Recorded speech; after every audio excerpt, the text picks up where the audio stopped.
The year is 87039, new nonlinear time. It's been 50,000 years since Steven Zapata's final art stream, but we still live in a golden age defined by the gifts his stream bestowed upon mankind. Faster than light travel, eternal life, Steven cloning, and the keys to a truly galactic human civilization. My name is Stave Satapaz, a reminder clone of Steven Zapata, an exact reproduction of his personality as constructed by an AI compiling millions of hours of his original art streams. By all accounts, I'm exactly like the original Steven's public persona, just more muscular, exactly as he would have wanted. I travel the stars on my light tracer, a dream of Steven. My crew is, of course, all clones of Steven. Some of my officers are reminders like me, but not all. Some are bioclones, and yet others are aspectoids, clones who, instead of trying to capture his full essence, amplify a particular portion of the original Steven's personality.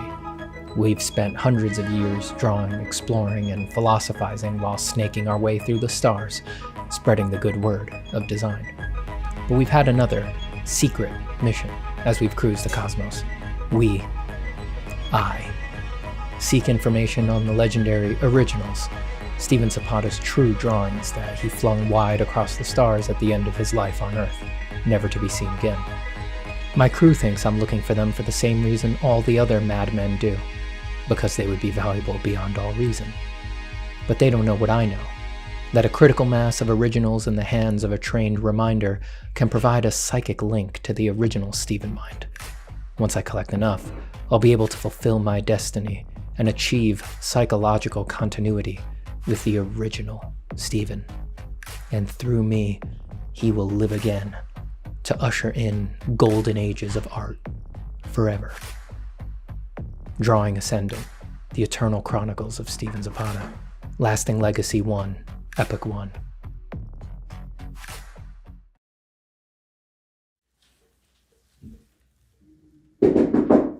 Come in. Oh. Hello, Joseph, is it? Hi, Dr. Zapata. Yes, Joseph. Joe.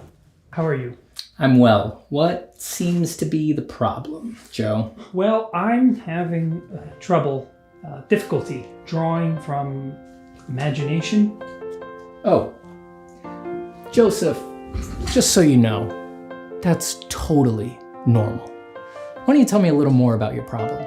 Is it that you can only draw from imagination if you're completely alone? Doc, I can't ever draw from imagination. What about if you're completely relaxed? When I'm totally relaxed, I can't imagine a thing. I see. Joseph, it's important to know that even with severe cases like this, there's always hope. I can prescribe an experimental therapy called Form from Imagination. Form from imagination? Mm-hmm. It's early days, but clinical trials are extremely promising.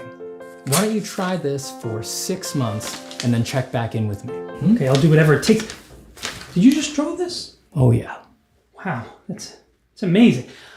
Hey, Doc, do you ever have trouble drawing from imagination? Oh no. You wouldn't. I mean, you drew this. That's right. Wow. Form from Imagination is an experimental therapy and is not yet approved for use by the FDA.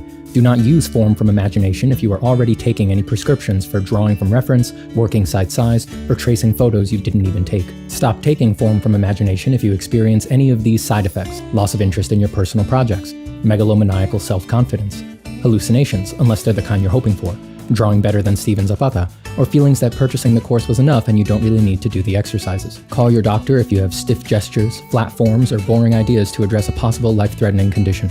Full sketchbooks have been reported with Form from Imagination and medicines like it. Other risks include long-term art careers, too many clients, and being worth more than you're charging for. Call your doctor today and ask about Form from Imagination.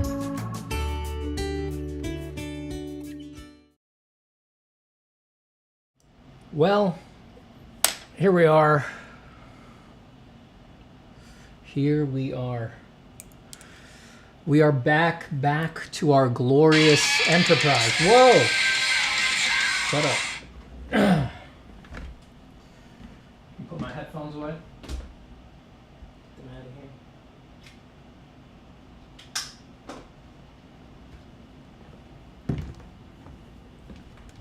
We are back to the Age of Glory, to our utterly self-righteous, infamous, popular, successful, and wonderful creation of art. We're back at it. Hello to, wait a second, let me resize my chat here. I need you bigger. These old eyes can barely see. Greetings to the Overloader. Hey, where's the Gladiator Arena fight? You know, I run the various AAA Hollywood studio level productions that I have available as clips. I run them however much I feel like, whenever I feel like. So if I don't want to run anything, I just go right into drawing. You know, when I'm running those, I'm sitting here doing a little sketch, just waiting around. And sometimes I'm just like, man, I'm ready to get to drawing. It's like, there's no rules here, there's no structure. So I'll just do it. Cat Red says, hello, Steven. How you doing today? I'm good. I'm finally feeling mostly healthy today. It's been a bit of a rough run with a cold and some of the knock-on effects of getting sick. But today I'm feeling mostly healthy again. Feeling good. Joseph Marziliano. How are you, Joey? Good to see ya. The website doesn't exist. It does exist. formforimagination.com does exist. Don't you lie to me. I know what's really going on here.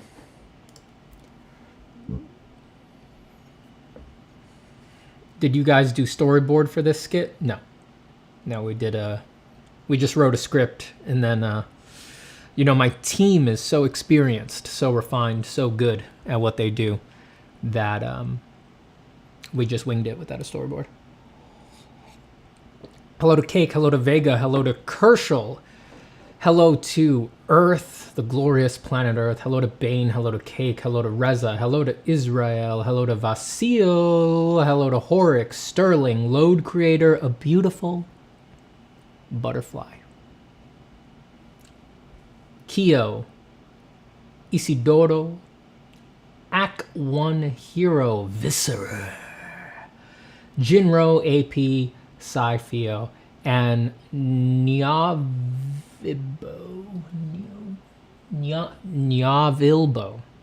Hi, everybody.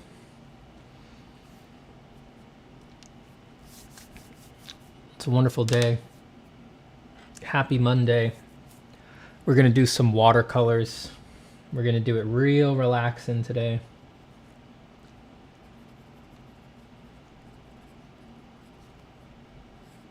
So get your materials out, get to drawing,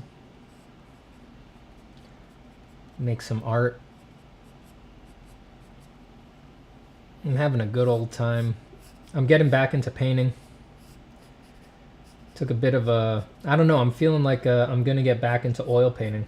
I've taken about probably a 5 to 6 year break from oil painting, but the bug is back. Now that I launched my incredible drawing course, Form from Imagination. It's been out for a month, by the way. Thank you to everyone who has joined. Thank you to everybody helping me build the community over there. Thank you, everybody who's doing the homework and doing the assignments. You're running history's greatest experiment. We're going to see if I can hand off these incredible form skills. And you're making the course better. You know, I've been reacting to people's feedback and how they're progressing through the course. I've added a bunch of extra content since it launched to make things more clear, to fill in some info for digital artists, people who are doing it digitally. It's been a good old time. So yeah, yesterday marked the course being out for a month. It's been great. It's one of the most satisfying things I've ever done in my life. And yeah, just thank you so much, everybody who's joined. It's been great. And of course, to those who joined, you're also the greatest benefactors of things like this stream, you know, implicitly because of your incredible support of everything going on in the extended Zapataverse. You make these streams possible. So thank you so much, students of Form from Imagination.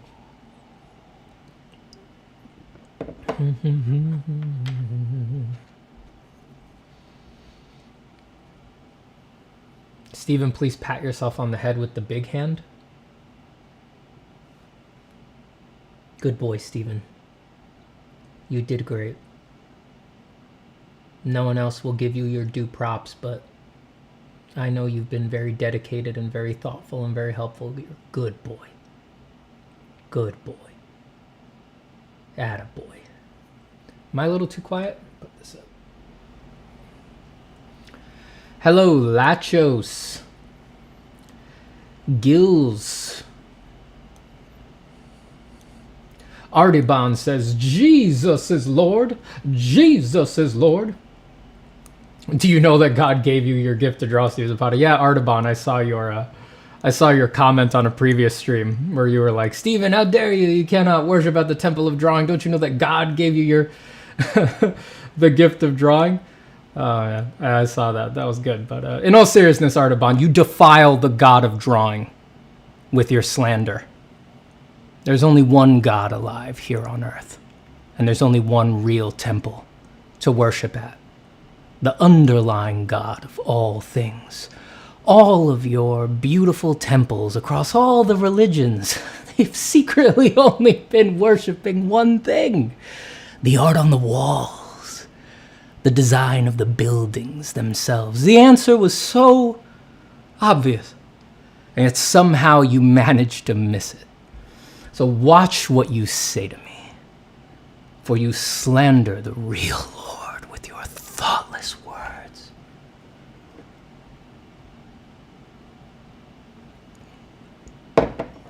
What is your average favorite pencil hardness when you started drawing? I see you holding a 14B. It changes. It depends what I want to do. Right now I'm into the 14B. I like the smooth, dark put down of these.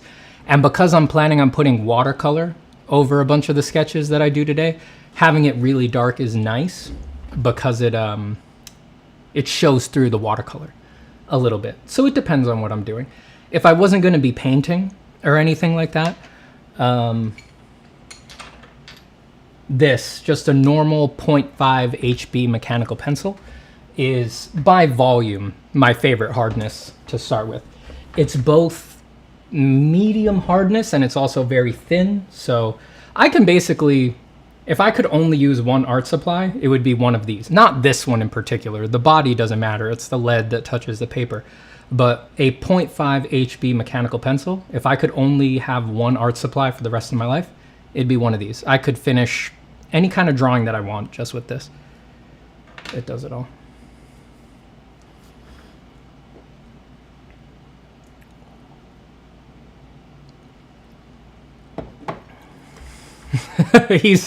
Sticky art is really feeling all 396 hertz, my man.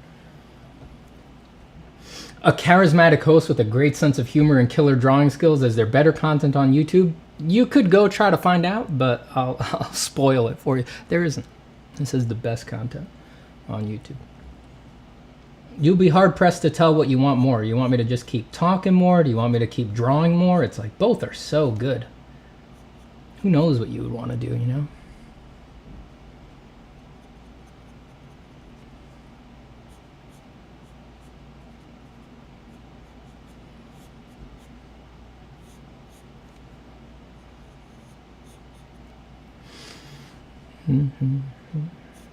I'm not sure what we're going to watercolor today. I just know we're going to watercolor. I'm going to be using my favorite watercolor mode, just the little pans and a little watercolor travel box. It's always been my favorite way to use watercolor. I've done a bunch of watercolors with the tube watercolors before, but I just get it's so simple having them in the little pans like that.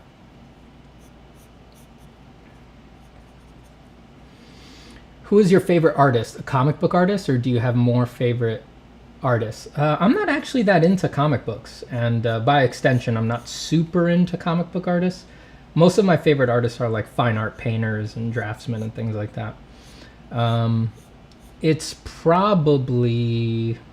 It would be very difficult for me to pick a favorite artist, but by number of years that I've been obsessing over their work, it's probably either Sargent or Frank Frazetta. Sargent, Frank Frazetta, or Michelangelo. That's the top three. Those are the ones who are competing. Like I said, if you asked me on a different day, I might give you a different answer. But if we're just going off of volume, number of years that I have returned over and over again to thinking about a particular artist, it's one of those three.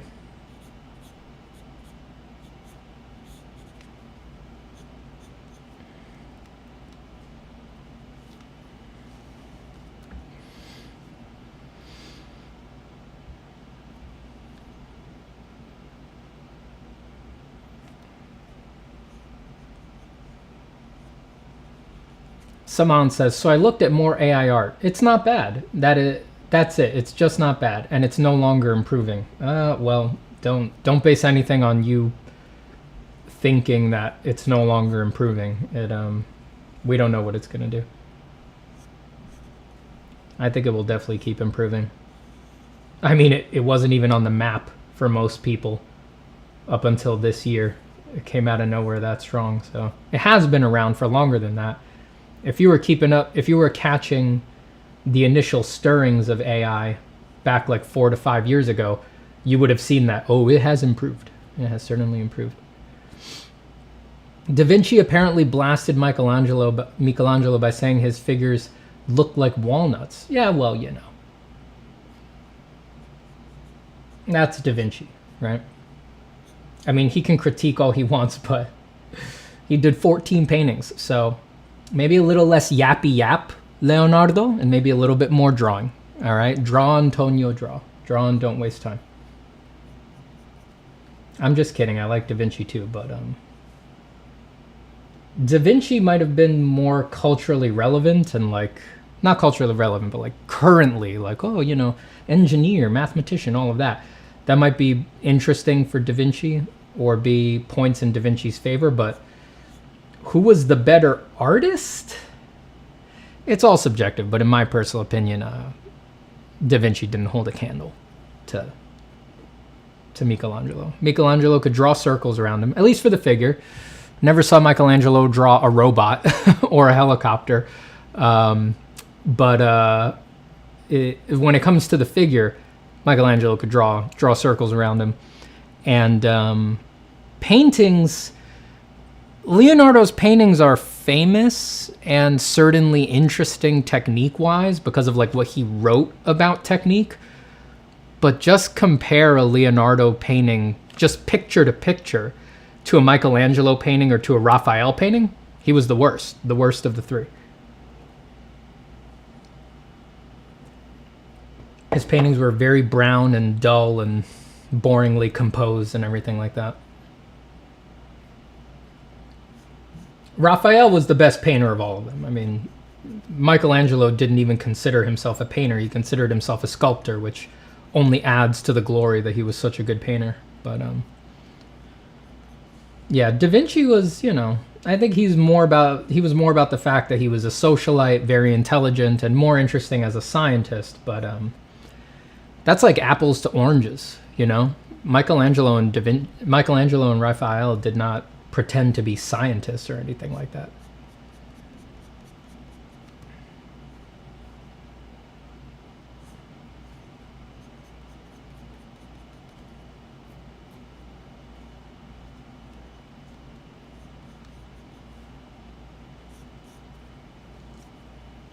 Are you feeling better, Steven? Yes, I am.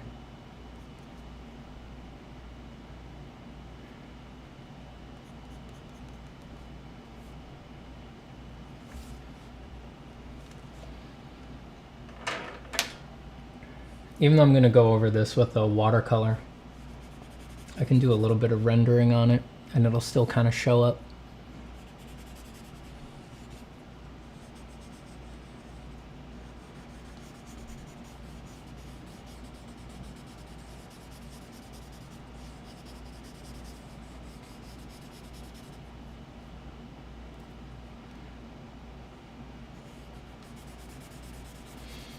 Crazy how they all lived during the same time. It's crazy, not just that they lived at the same time, but that they were like so known and that like those were your artists of the era and all of that. It's crazy. Like Raphael was painting the School of Athens a room over from Michelangelo painting the Sistine effing chapel while he was doing it. Michelangelo could go into the next room and find Raphael painting the School of Athens. I mean, or one of the other murals in that room.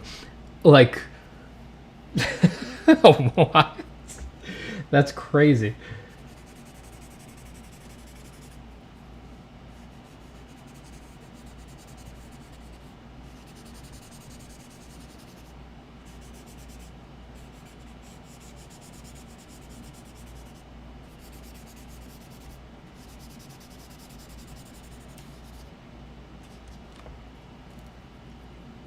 For people who ask me when they should replace their blending stumps, check this out.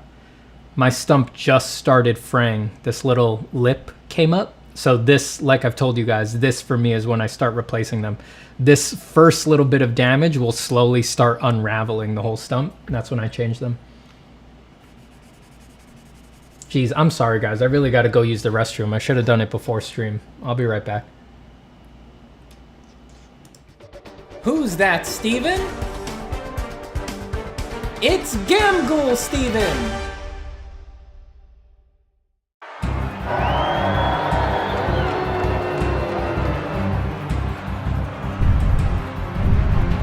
How you holding up out there, Stave?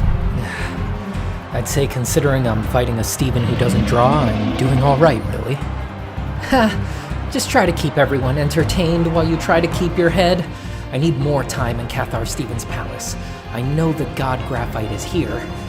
Somewhere in here. If I only knew where. Hey, no rush, man. I got this guy on the ropes. Trust me. Yeah! Nusenya Thanda, Duneja Madito, Dunya, Nanyanta Da Giata. What? What?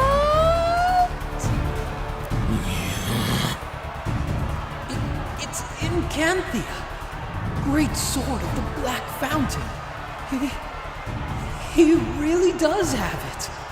Yeah, Nitroya. Nitsuyo Tufu, Gimya Tanta, Ata. This is a dream of Steven. Stave, are you there? Steven, you got to the ship. How did you get past the blockades? Nothing the dream couldn't handle. But they're on me, and we're coming in hot. I'm gonna get you out of there. Do I have clearance to murder some citizen Stevens as I strafe the arena? Soon, but not yet. Sturvin needs more time in the palace to find the god graphite. If you attack now, all the guards watching my execution will rush back to the palace to secure Cathar Steven. So give him the runaround until I get word from Sturvin. The god graphite! Finally! Oh, it's beautiful. Well, yes. Come to Sturvin. Hold on. No need to rush there, little Steven. You and I both know Stave wouldn't want you to get sloppy and spill any of that, would he?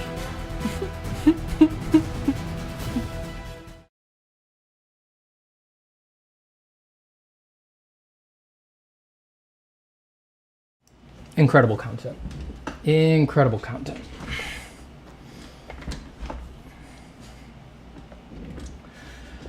Simply the best.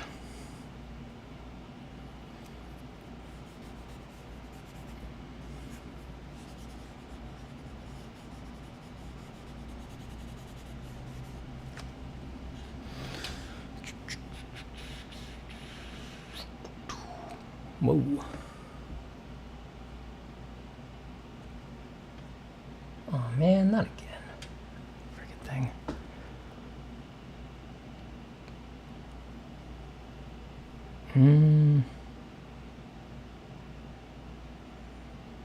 Just readjusting my camera here for a second.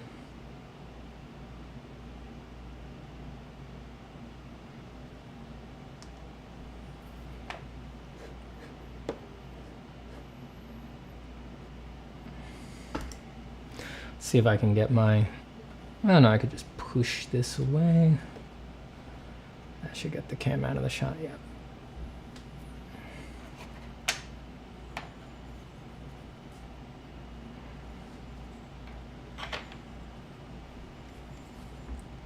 Wow. Is that not posted as its own video yet? No, that's stream exclusive content.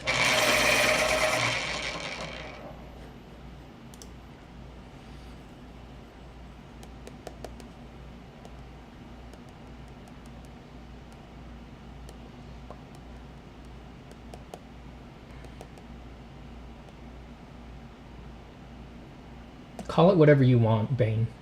It doesn't matter what you call it. What matters is what it is. And what it is the single most important piece of media ever created.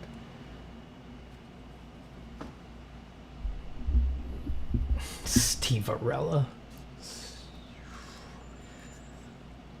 You guys are pure chaos.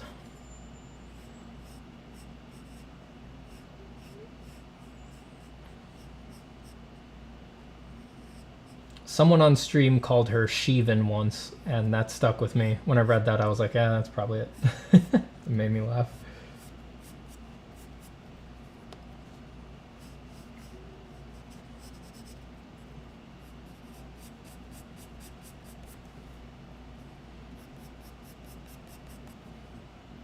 How you feeling today, Steven? I'm good. I'm feeling charged up. I'll be honest with you. I don't want to lie to you guys. It may be difficult to admit, but the truth is, if I'm being completely honest, I'm charged up. That's the real truth. I feel like I think over the past month, I've been kind of like in a haze of, I was launching my course. I was getting used to the schedule change of having the course out, you know, onboarding, doing feedback, and streaming again regularly and all of that. And I think it was, well, you know, it was just an adjustment period. And over these past few days, I feel like I'm recovering from the big endeavor of making the course, which was a very intense 5 months of my life. And I've sort of, I'm returning to not my old self, but what am I trying to say? I'm returning to my focus on art, I think, instead of, you know, obviously the course is about art, but it's about like sharing art and teaching and helping. I think that my focus on my own art and what I want to do next is coming back, and it feels very good. You know, my mind has been bent more towards, let's say, others, you know, the art of others, teaching others and how to teach others and doing feedback and stuff like that. And my personal next step sort of taking a bit of a back seat. And I feel like that's changing. You know, it's just sort of naturally coming up what I want to do next. I think I'm going to get back into oil painting. I'm having ideas for the kinds of things that I would want to make paintings of, what I want to try, you know. Oil painting and really all kinds of painting. It's always been something that I've come back to, bounced off of, come back to. Because I've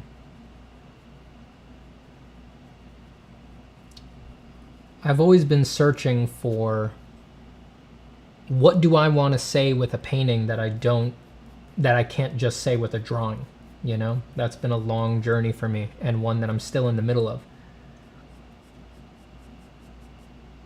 And yeah, it's a complicated question, you know? One that I'm still trying to figure out, but I'm excited to get back to it. I'm going to try some new things. I'm going to finally try doing my kind of stuff, you know, stuff like this, as oil paintings, which is not something I ever really got around to before.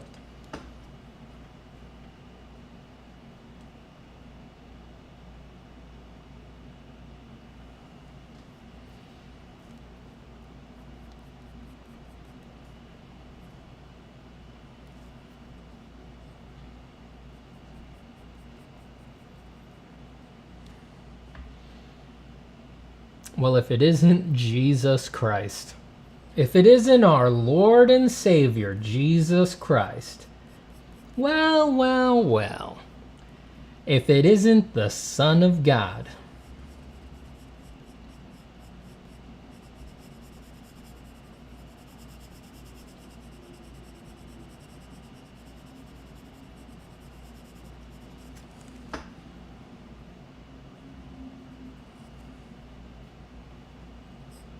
How's it going, Lord of Hosts? How's it going, Lamb of God?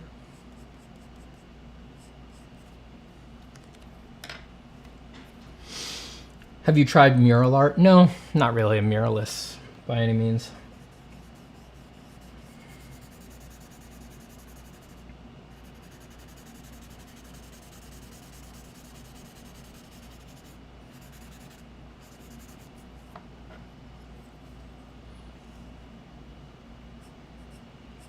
Good you, says Jesus. I'm good. I'm good. I'm good, Christ. I'm good, creator of the universe.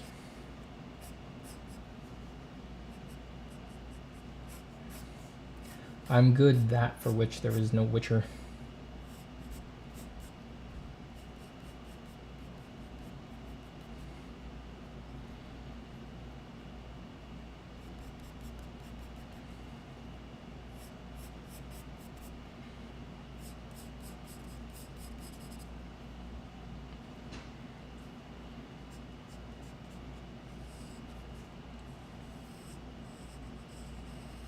Even Jesus is impressed by my drawing skills. I think that says a lot, guys.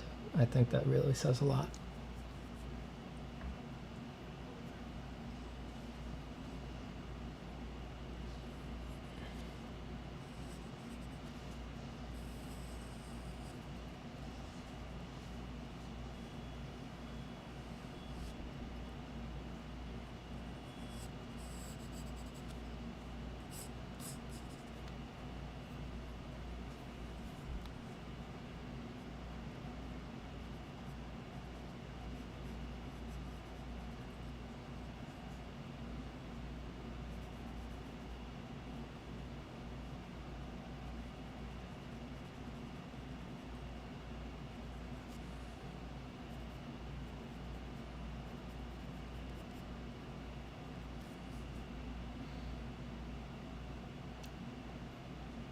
What happens if I continue watching the stream and my hertz level goes over 396? Should I turn it off? Is it dangerous? No, it just means that different things will be happening. So if you go over 396 hertz, you'll probably wind up in 432 hertz, and then that'll mean that you're connecting with your archangel spirit guide or whatever.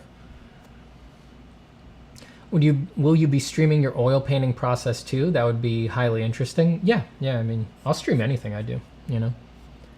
I would just I'd need to figure out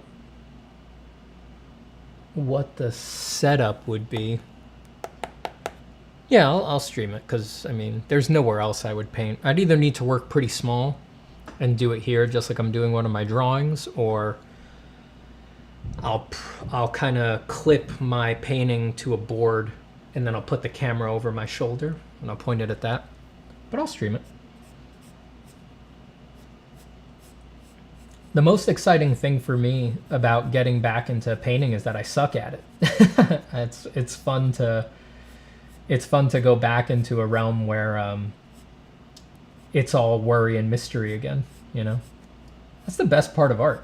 You know, once you get over it, once you're used to sucking and you realize it doesn't matter that you suck, the best part is doing stuff you suck at and just getting a little bit of beginner gains, and then everyone is better than the last one, and just feeling like you're figuring stuff out instead of just executing over and over again. I'm excited for that, you know.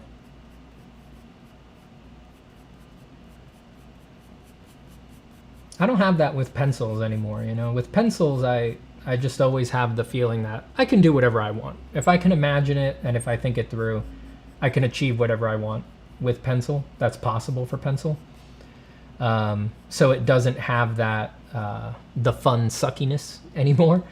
But yeah, whenever I go back to like painting and stuff like that, oh, it's so fun. It's so fun to suck again.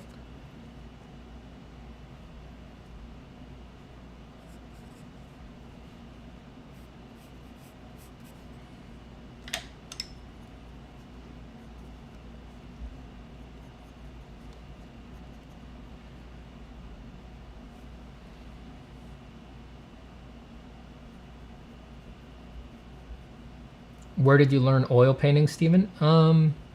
From nowhere, really. I'm just figuring it out on my own. I haven't received any oil painting instruction. But there's, you know,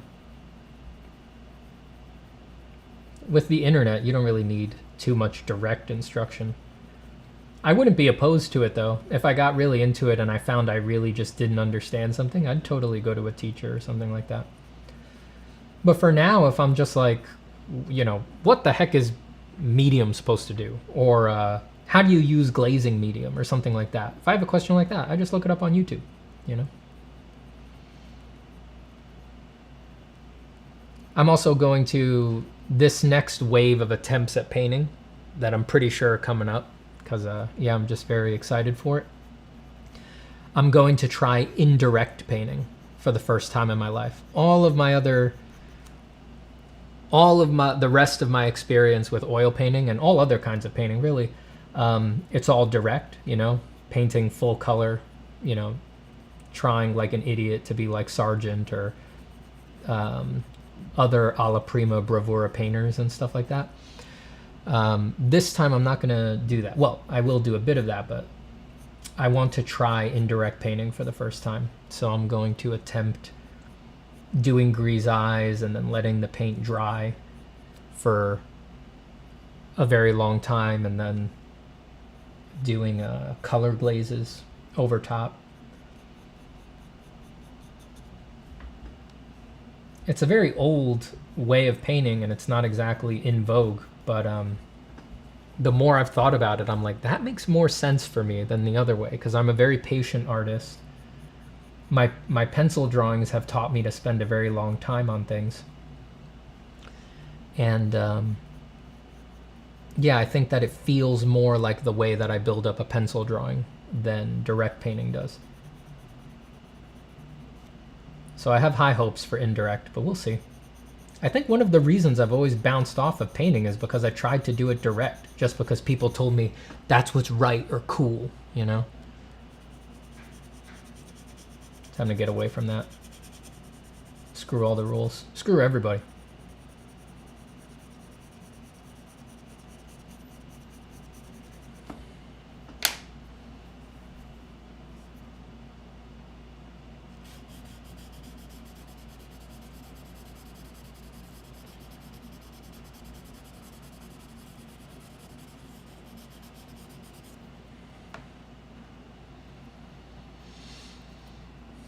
Where do you find reference for figures for storytelling? For storytelling, you need to find your references wherever, you know, because it depends on the story. If you're telling a story about track stars, you need to look at track stars. If you're telling a story about soldiers, you need to look at soldiers. You know, just you go to the source material for that story and you look at that for reference.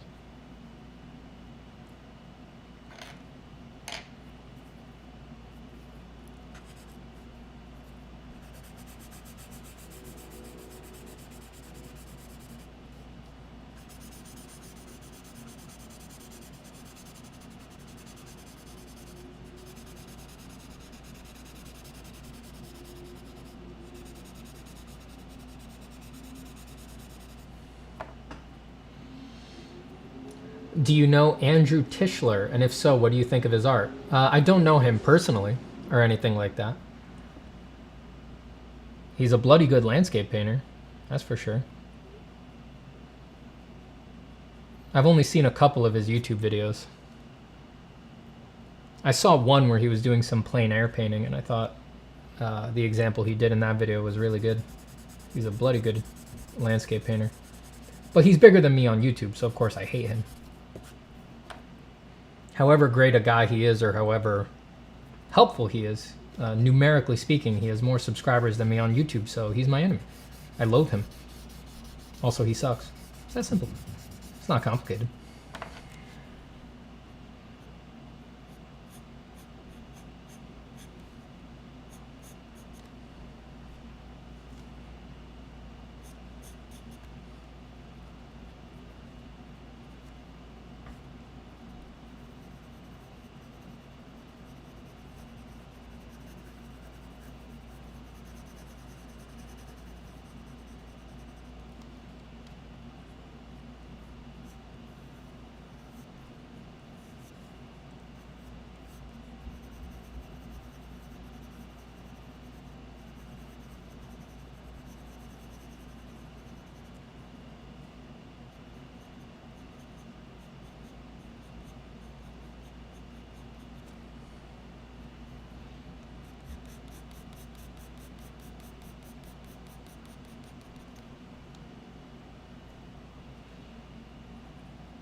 Daryl Grant says, you're streaming now that I'm heading to bed, but I drew for 3 hours earlier while playing another stream from you, so consider your mission accomplished.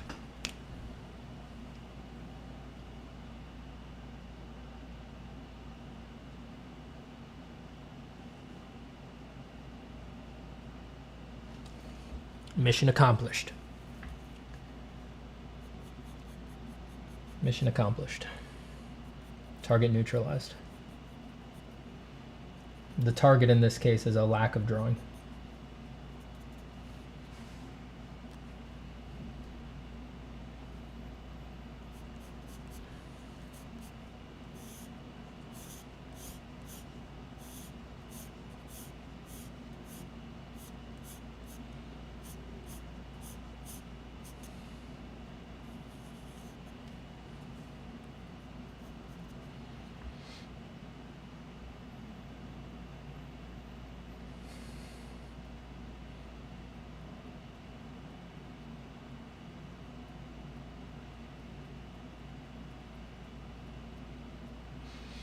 Journey of an Artist says, good morning, Steven. Been working on your Boxmen via Proco. Really great practice. Sometimes frustrating. That's art. Art is sometimes frustrating. But just don't react. Doesn't matter if it's frustrating. Just keep doing it.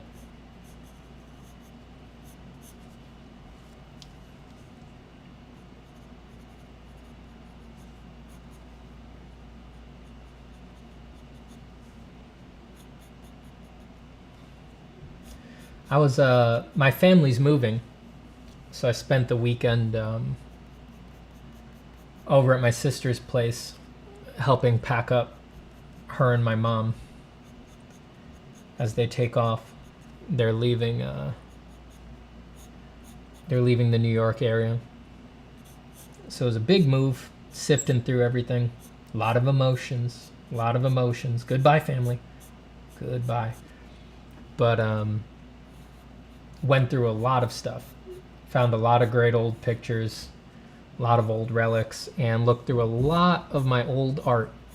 And looking through it, you know, with my wife and everything, and my whole family, it just reminded me, it was solid proof of the fact that I gotta be super clear about this.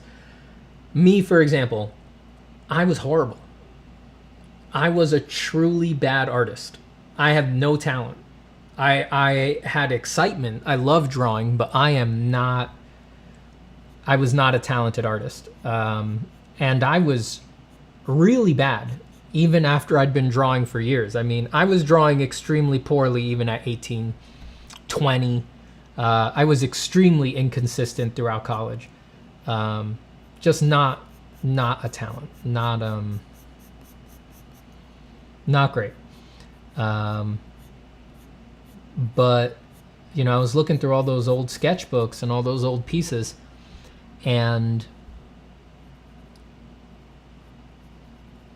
what stood out to me, or not stood out to me because it wasn't in there, but what I remembered, if I compare myself to other students, the only advantage that I had, the only real advantage that I had over other artists, and it was the one thing that made the crucial difference, is I didn't care that I sucked. It never bothered me.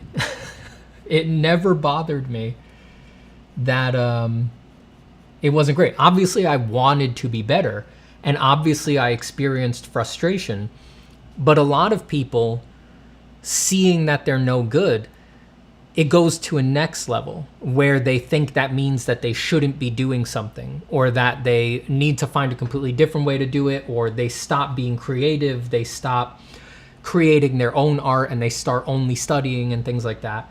I was never bothered. I knew that I was bad, and I knew that I needed to get better and that I wanted to get better, but it never irked me that I was bad. And that was really the best thing I had going for me.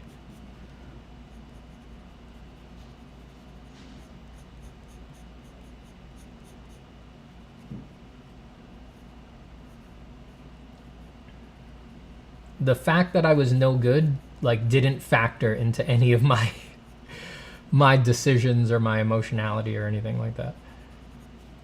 And that was very lucky.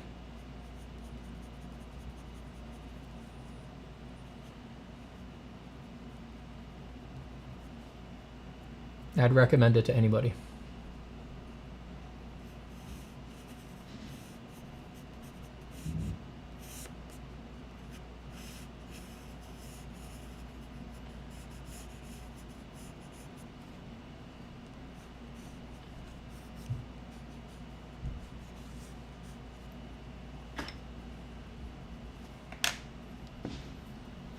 What's your favorite podcast to listen to while drawing? I don't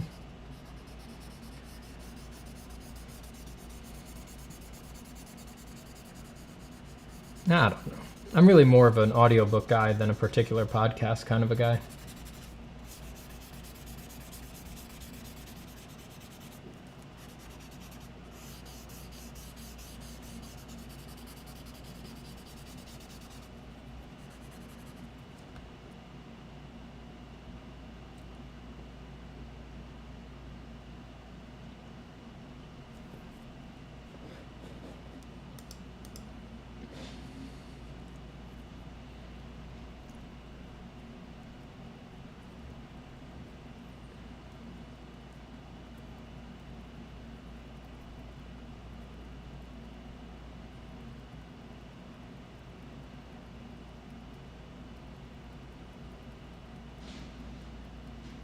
Would you say that feeling was innate or something you worked on developing?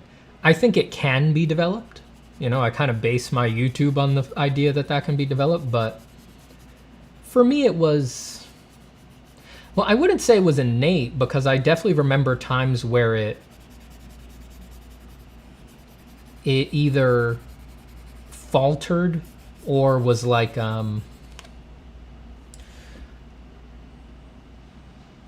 I still felt very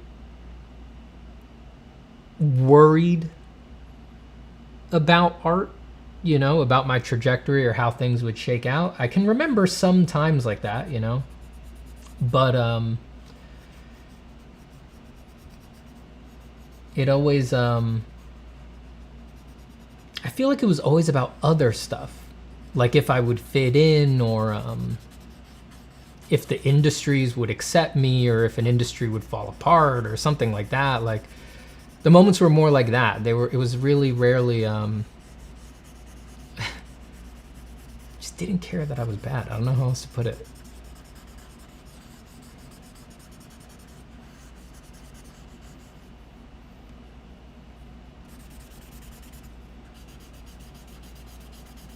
Again, it's hard to clarify, but it's like I would be as bothered as anybody else by a bad picture, you know, that a picture was going poorly or something like that for a lot of the time. Now I definitely worry about that less.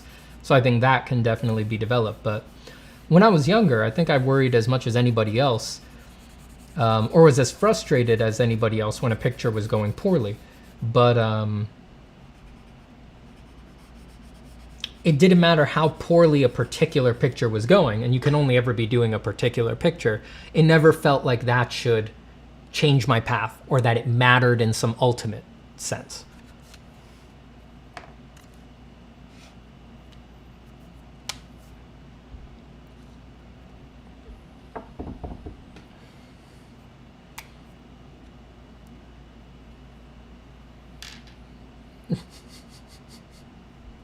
Wow, did Joe just have to discipline Jesus? Wow. What a reversal of fortune, eh, Lord of Hosts? Pretty interesting.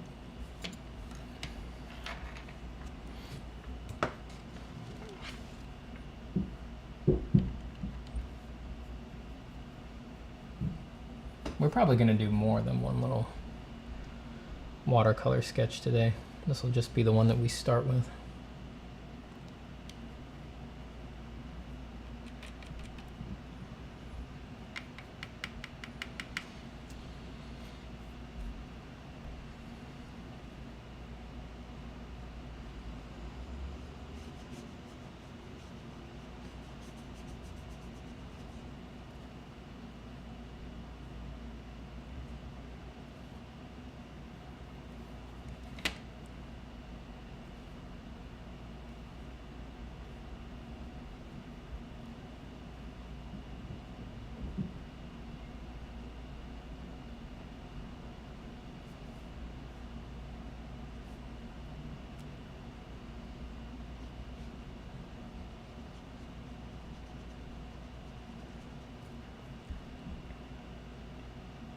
All of the messages got deleted by Joe, so I can't even see what Jesus Cristo was up to.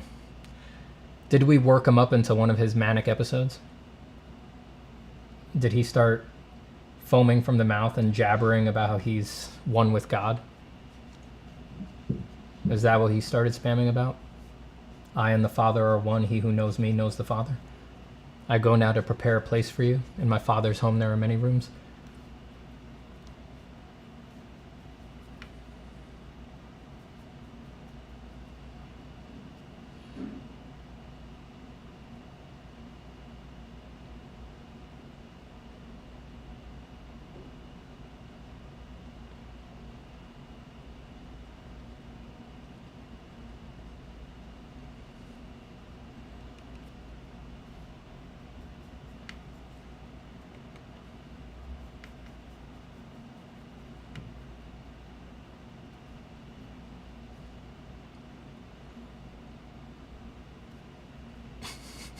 He was annoyingly quoting scripture. Well, he is Jesus.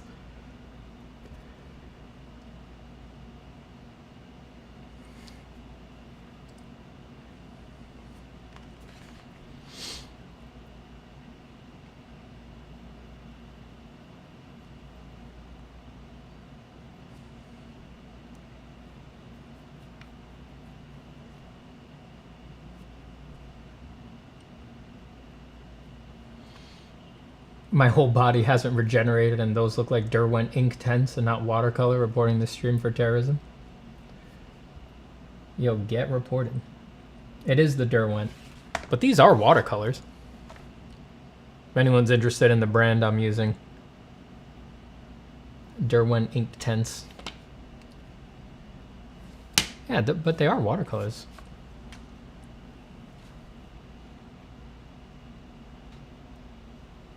I do prefer these though, because they seal with each pass. I only just got these. I got these like 3 days ago.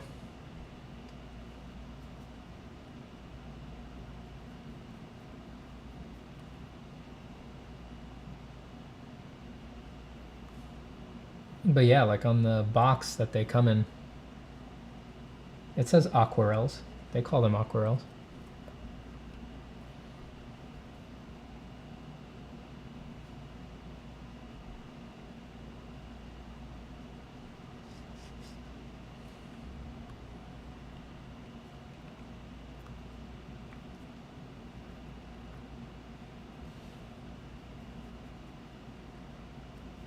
Eugene Dream with the $5 Canadian. Thank you so much, Eugene Dream. Thank you so much for the $5. Eugene Dream with the $5 big, baby. Thank you, Eugene. Looking good, Eugene. Everybody loves you, Eugene. $5 buys you a song, Eugene, and a bit of love. The kind of love you can get for $5 Canadian. It goes right to Eugene. Right to Eugene. Thanks, Eugene.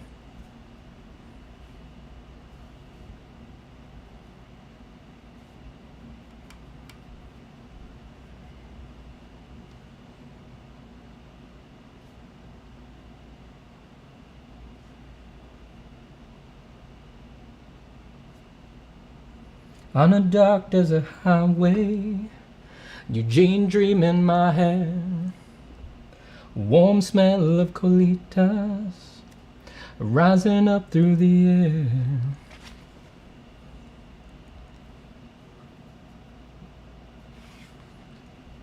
Bye, Joe. Enjoy your meeting. Good luck at your meeting, man. Knock him dead.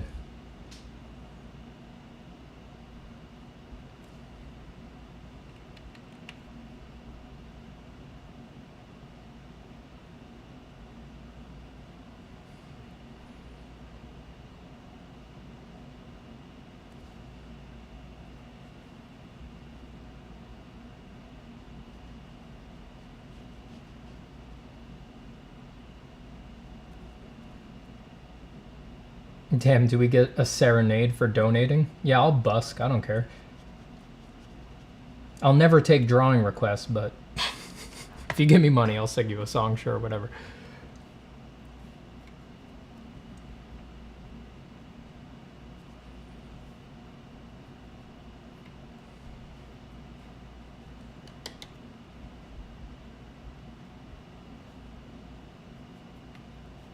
What sketchbook are you using? This is just a Moleskine Sketchbook, their sketchbook line.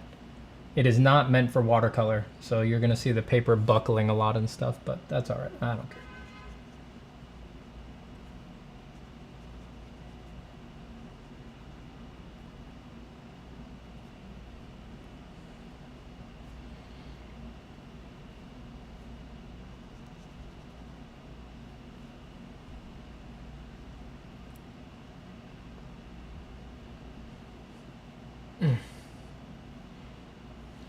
You're missing a singing career? Yeah, I get the feeling. I think most people at this point are here for my world-class singing voice rather than the art, the mediocre art.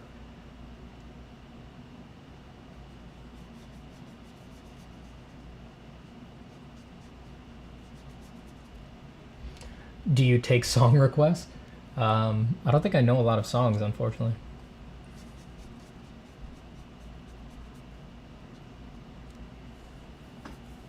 I don't have the broadest musical knowledge.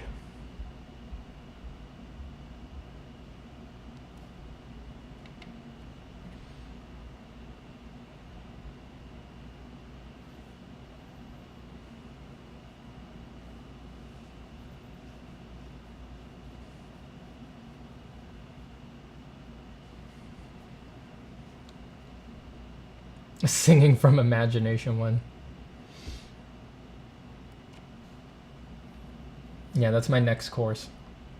Singing from imagination. Finally, you can sing without reference.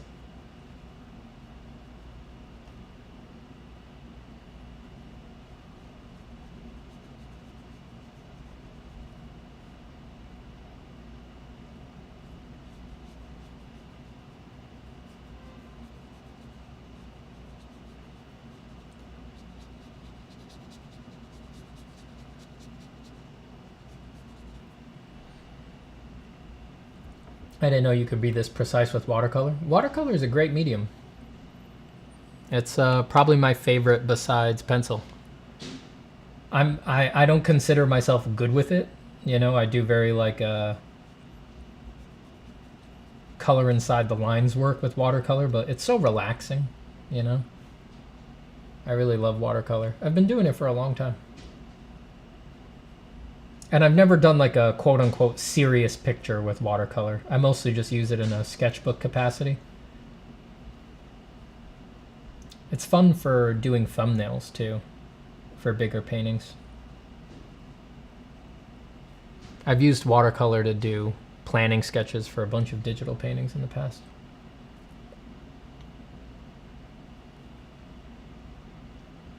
Hey, Emma.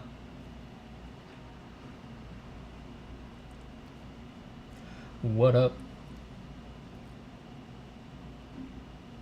There seems to be some speculation that maybe God is just Jesus in disguise. Doesn't that seem appropriate? I mean, he is a Trinity, right? God is Jesus and Jesus is God. I think it's all adding up here.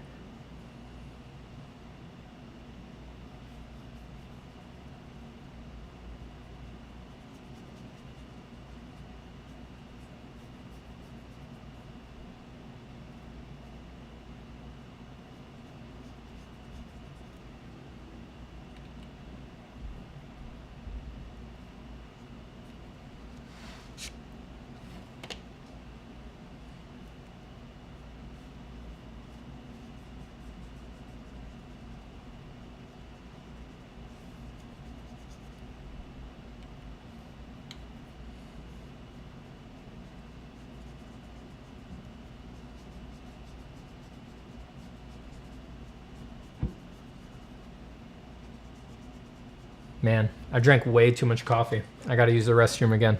Be right back. I'm done drinking coffee. No more bathroom breaks after this, all right? None.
Okay.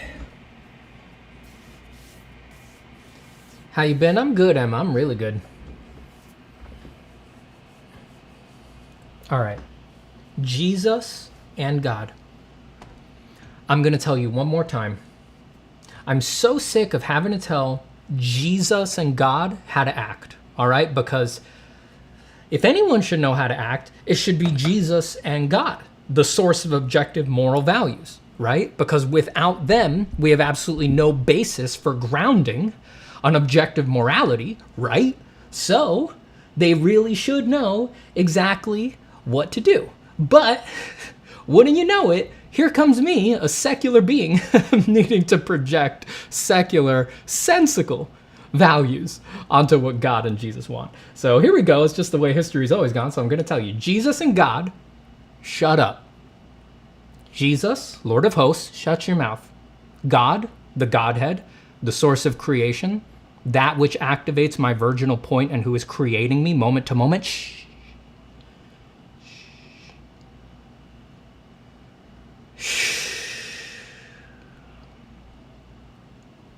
Just watch the drawings. Stop spamming. Be quiet.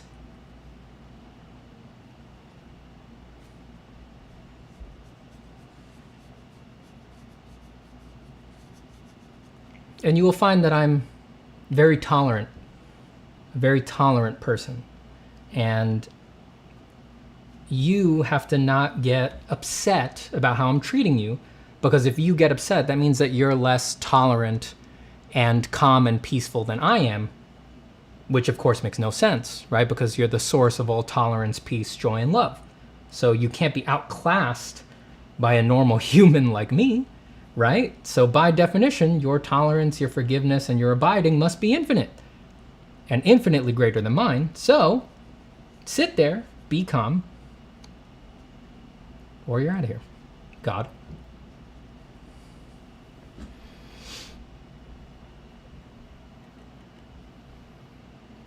Imagine if God never gave us free will and made us like robots. You're nothing without God. God didn't give us free will. What are you talking about? Where's your free will?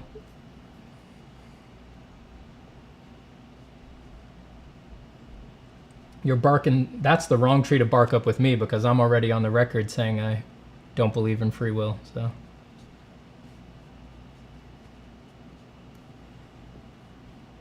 just be tolerant. God taught you tolerance, right? Did God teach you to pipe up in contexts where it's inappropriate and not let people enjoy the show? Shh. Silence. We're just trying to do watercolors and react and relax. As always, Jesus is ruining the vibe.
So the water in the pen comes out with pressure and mixes with the pigments. I'm actually not squeezing it.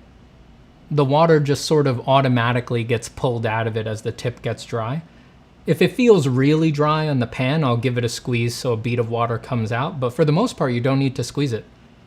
It just keeps the tip really wet the whole time that you're painting. That's all it does. But yeah, if you need some extra flow, you give it a squeeze. But I find I press it rarely. I very rarely press it.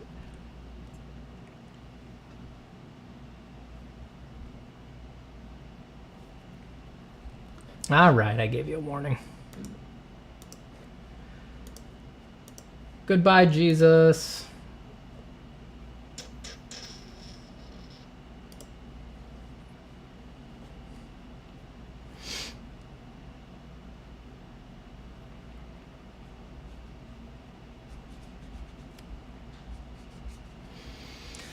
Artibon, I'm going to give you a warning too. I'm not here to be converted.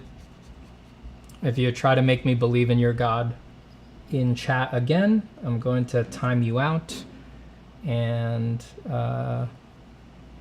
if you want to risk it, you can ask God and Jesus to protect you from my ban, and they should smite my hand and prevent me from doing it.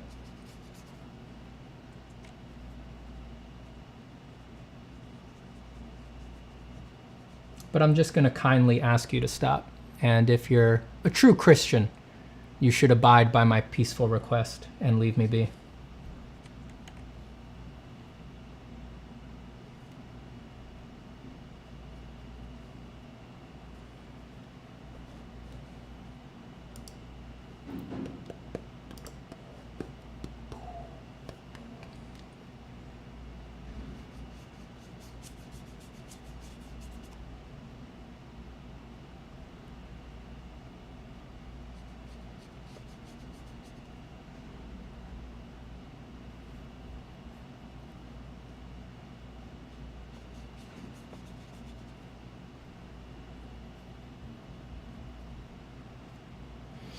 Steven, have you ever watched Betty La Fea? Yeah, I have.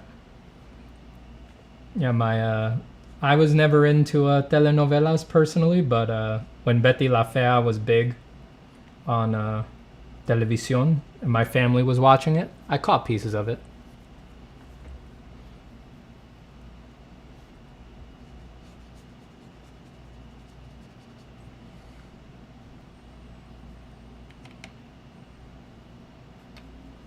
I saw someone say that watercolor is too messy and it gets everywhere when they paint. That's kind of why I like it, you know, because I'm used to locking up with pencil and being super precise. I really love watercolor for it forcing me to calm down. You know, I don't know how else to put it. But because it's sloppy, there's really only so tight I can get with it, and I think that that's pretty medicinal for me. It's good for someone who's very detail-oriented like me.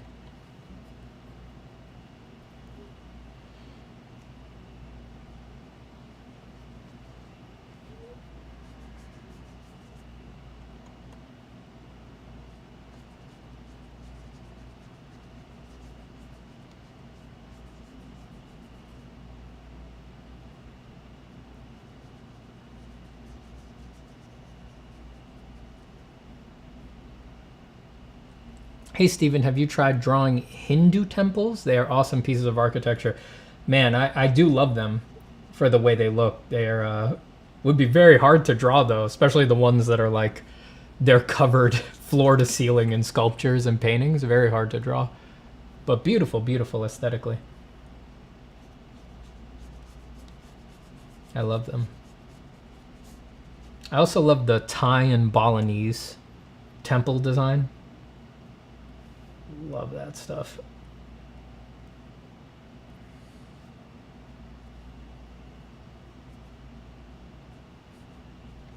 I'm a sucker for detail, you know, just overwhelming detail.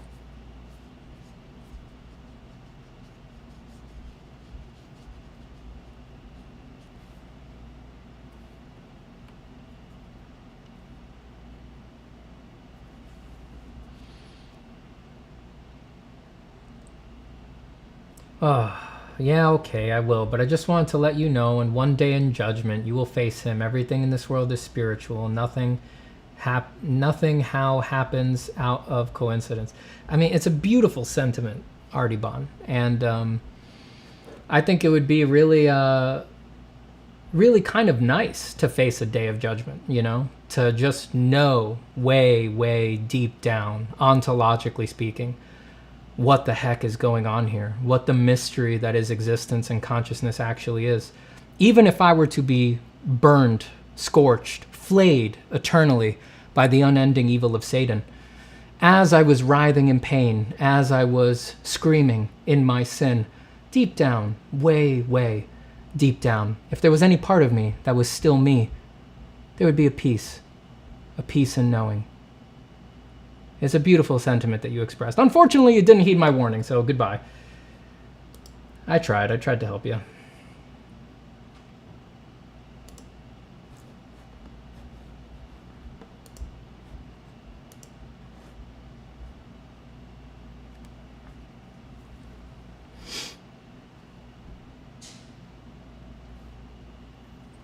BBQ Ted with $2. Your stance on AI-generated anime art? It might be the best anime art. We'll see. It'll certainly free up a lot of talented draftspeople who otherwise would have languished in the anime mines forever. I'm sorry. Didn't mean that. Totally meant that. Totally meant that. Would be nice if all of that human capital got freed up to do other kinds of art.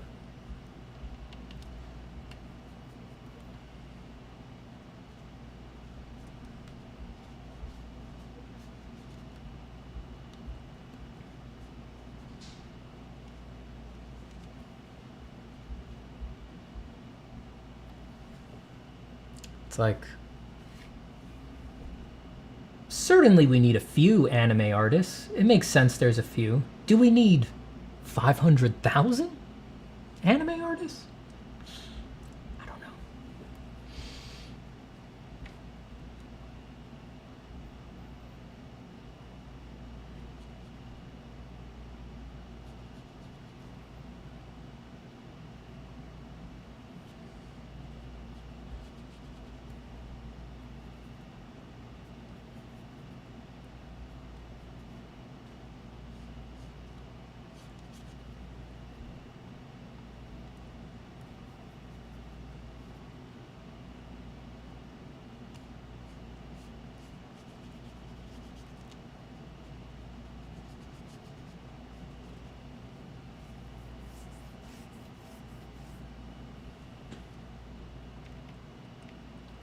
Thank you, Jack Foster.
Hard to believe.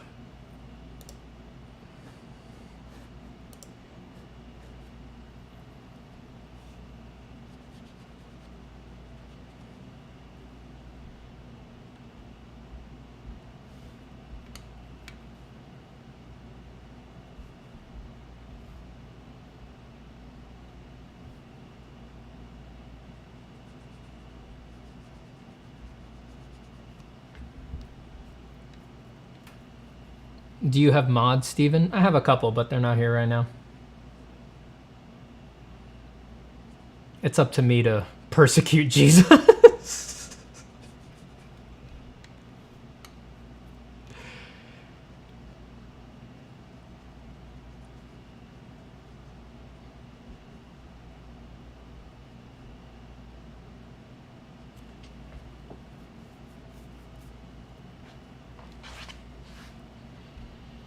And if they should hunt you, remember, no matter how they persecute you, they persecuted me worse before.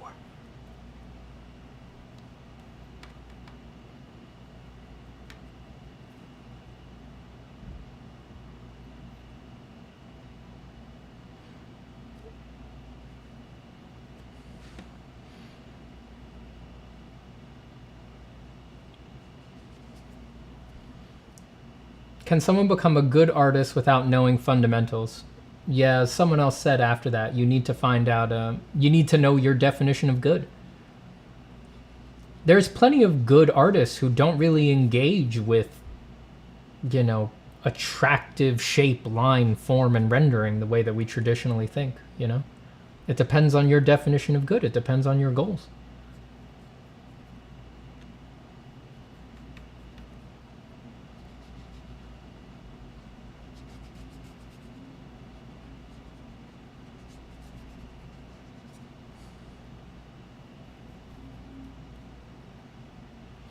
Is this a Pentel brush? How do you use it with watercolors? This just came with this watercolor kit. So it's a Derwent little synthetic watercolor brush. It's just cheap crap.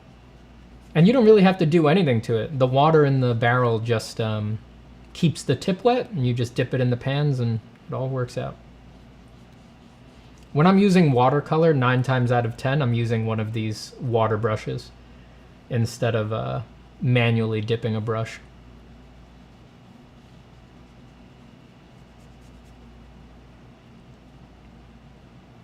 It's just one less thing to worry about.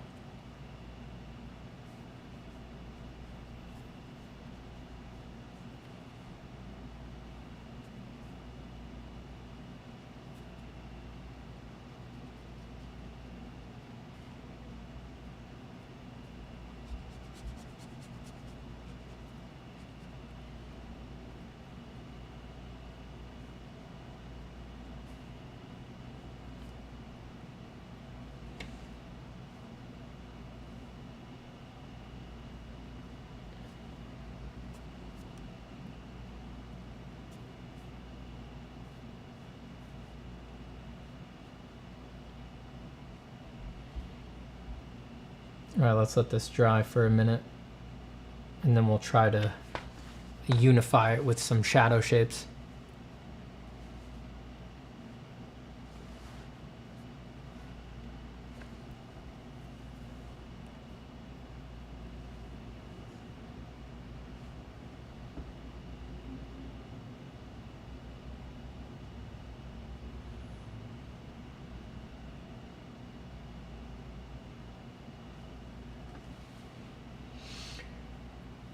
I gotta refill this thing, actually. I'll be right back.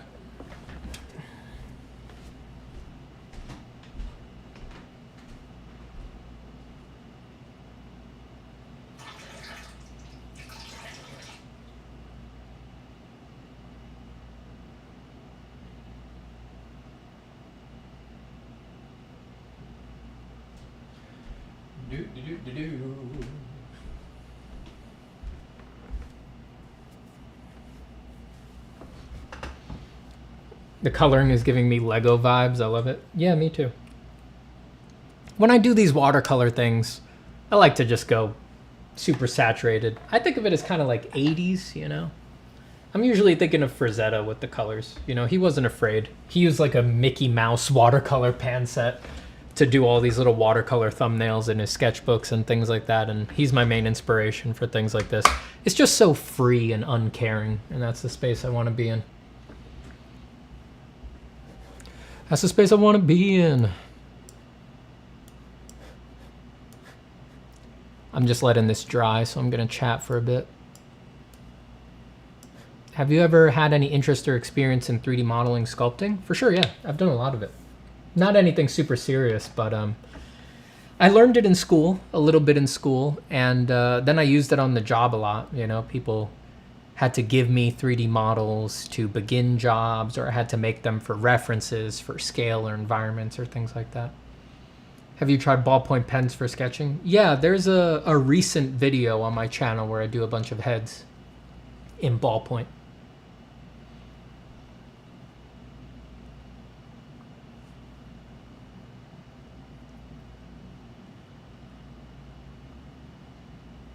Are you adding anything else to the course? I see that you've added quite a bit. Yeah, I will.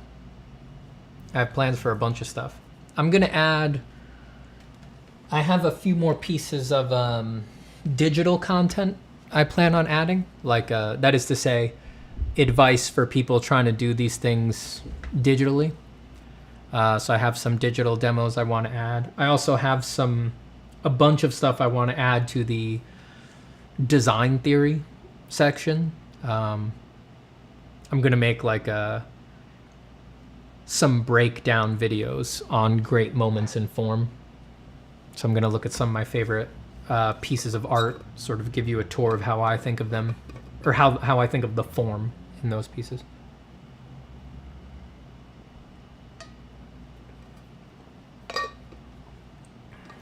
Good does not boast or brag, unless you're me. I boast and brag, and everybody knows I'm good. Art school, is it really important? No, it's not important. It's important if you need the environment, you know, if you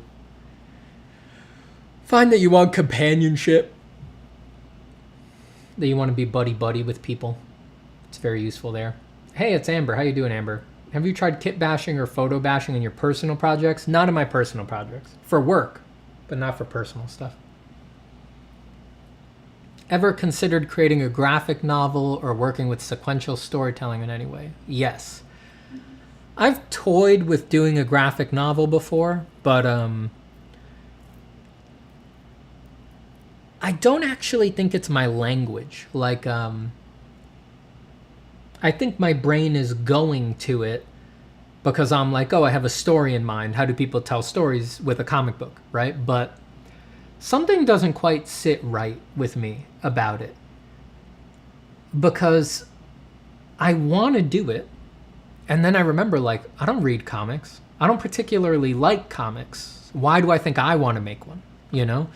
It seems something's off. It makes me think that I think I want to make one out of expediency and just it being low-hanging fruit, a classic answer to that particular problem.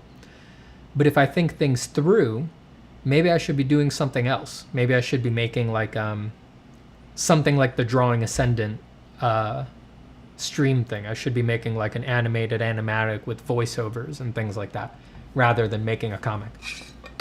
I think like so many artists, I've just been programmed into thinking I want to make a comic, but I don't think I actually want to. What's up, Steven? Haven't talked in a hot minute. Yeah, I hope you're doing all right. How's school going? I'm good.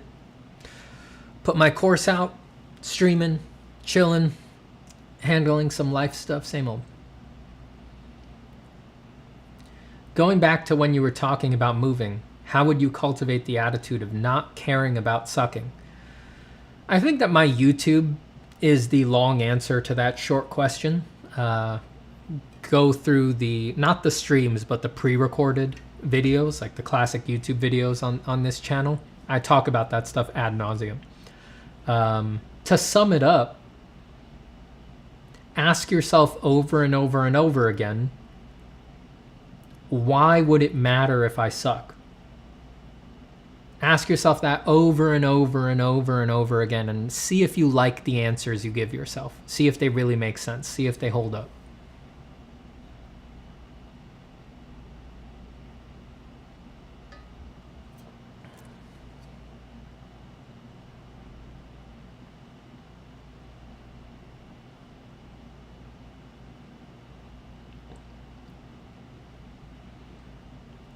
Cyanide says, I've heard you don't like anime. What do you think of stylized artists? My favorite inspiration is Huion Lafferty.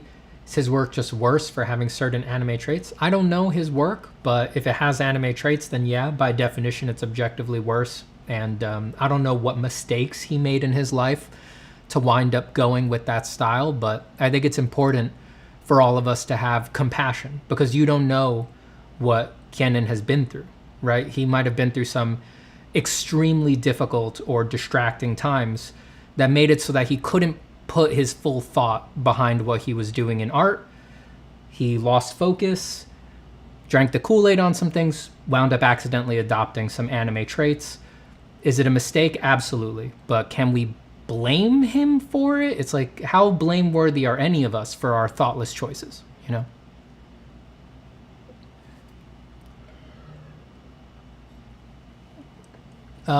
I don't like anime just because it's not for me. It's not my personal taste. I love stylized art. and art and art of all sorts of different styles. My art is stylized. My art doesn't look like anything real. You know, there's nothing in reality that looks like my art. I love stylized art. I think it's all great. I don't know Canon's work. I'm sure it's excellent.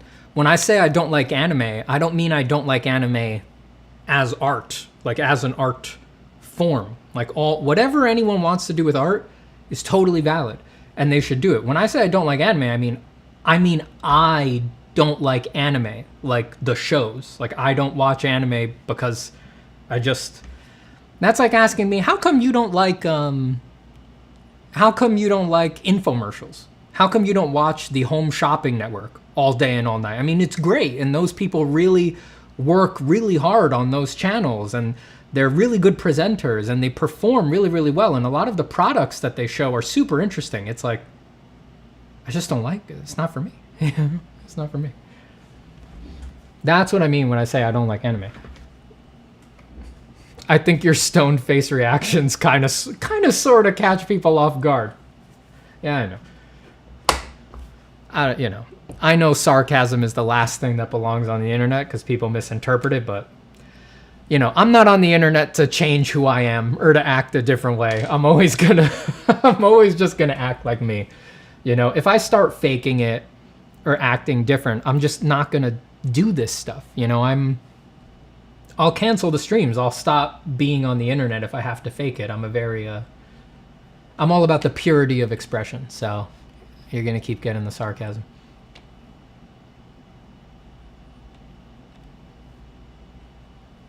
But yeah, for the record, when I say I don't like anime, everyone, that's what I mean. I mean, I don't like anime. I mean me, an individual. I'm not casting aspersions on an art form that all of you like. And I think you should all keep watching anime if you really like it. I'm just messing around.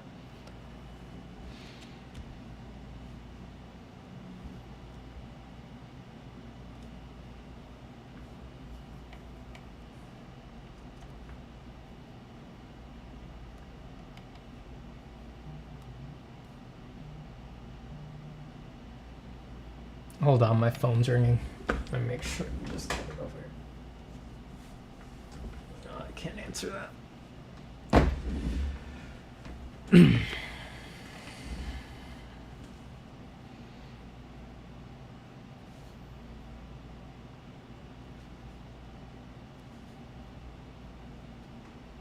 Let's throw some unifying shadow shapes over this whole thing. I want to get it a bit more blue. Your channel is an intake of fresh air. That's why so many different people follow you. Thank you, Emma. It's very kind of you to say. Steven seems like the best person to be with when stoned. Well, I don't know about that. Are we both stoned?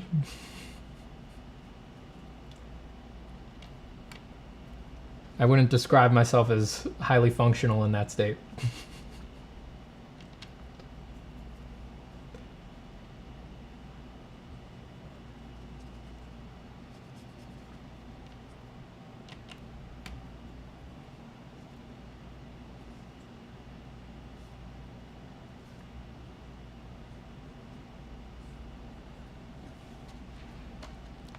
Are you feeling better? I am.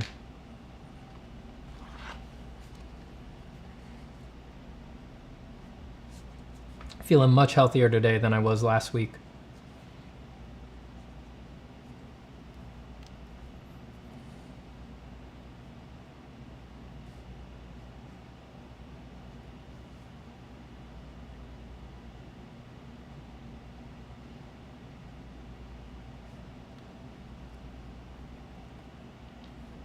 God, I love art. I really love making art, man. Is there anything better than this? Than just like watching colors go down with no expectations and being okay with it coming out mediocre or bad? It's totally psychedelic, you know? It really barely feels like something you're doing. It's just something you're watching happen. God, I love it so much.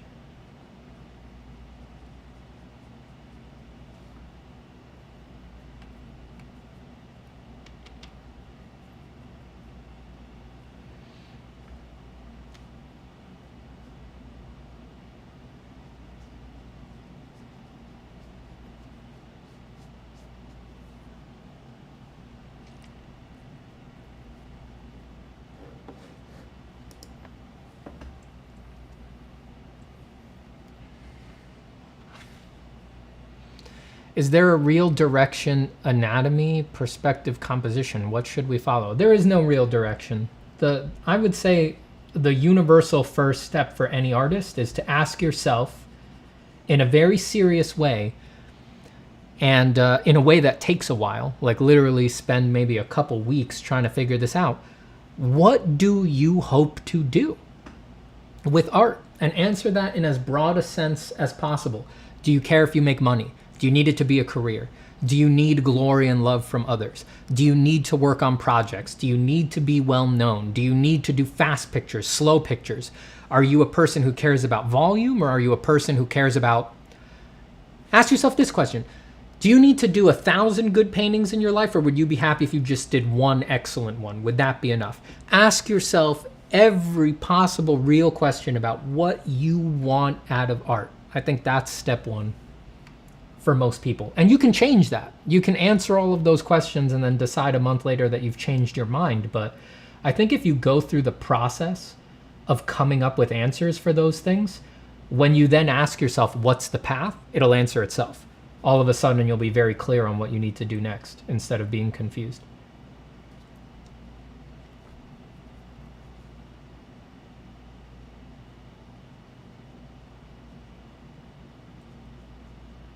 See, this is the kind of thing I want to do an oil painting of.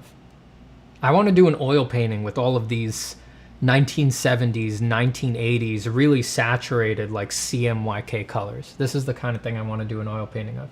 And of a monster. All of my oil painting experiments over the years, I've always done just portraits, landscapes. And that was because I was like, well, I need to learn oils. I need to figure out how to use them and all that. So I need to do these studies. You know, all the classic problems that I always say not to fall into on this channel. This time, I'm going to do a frickin' monster. I'm going to do a beast. I'm going to do the kind of creative stuff that I like doing. I'm going to do an oil painting of something like this. It's honestly extremely hard to answer any of these questions. That's the point. That's the point. That's why it's worth doing. They don't need to be correct answers. There is no correct answers in that realm. They just need to be answers.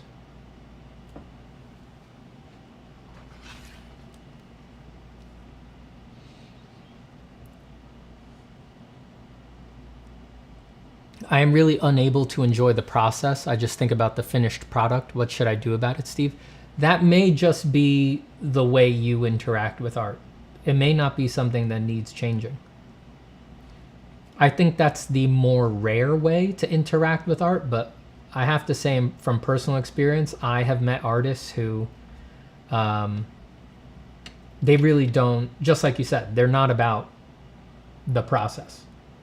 They just want it to be great when they're done, and it's valid. I'm not going to tell you that's not valid. You just need to find a way to make that work for you.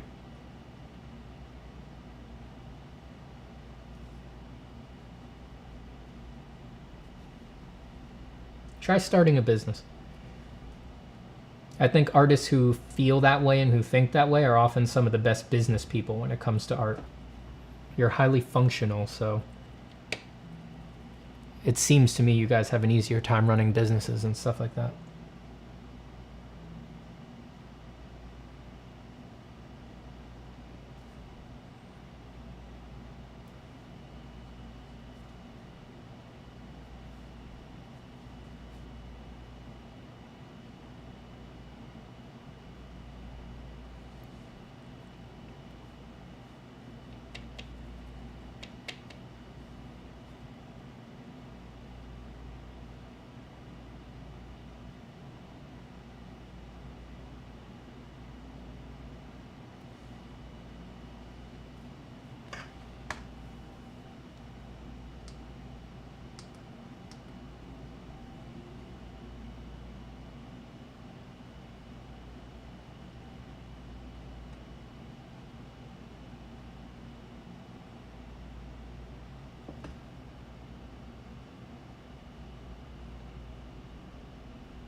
Yeah, Mobius is dope, huh? I don't know if enough good things have been said about Mobius.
Just came to like the stream and assure my class presents. Thank you so much, Ali. I appreciate it.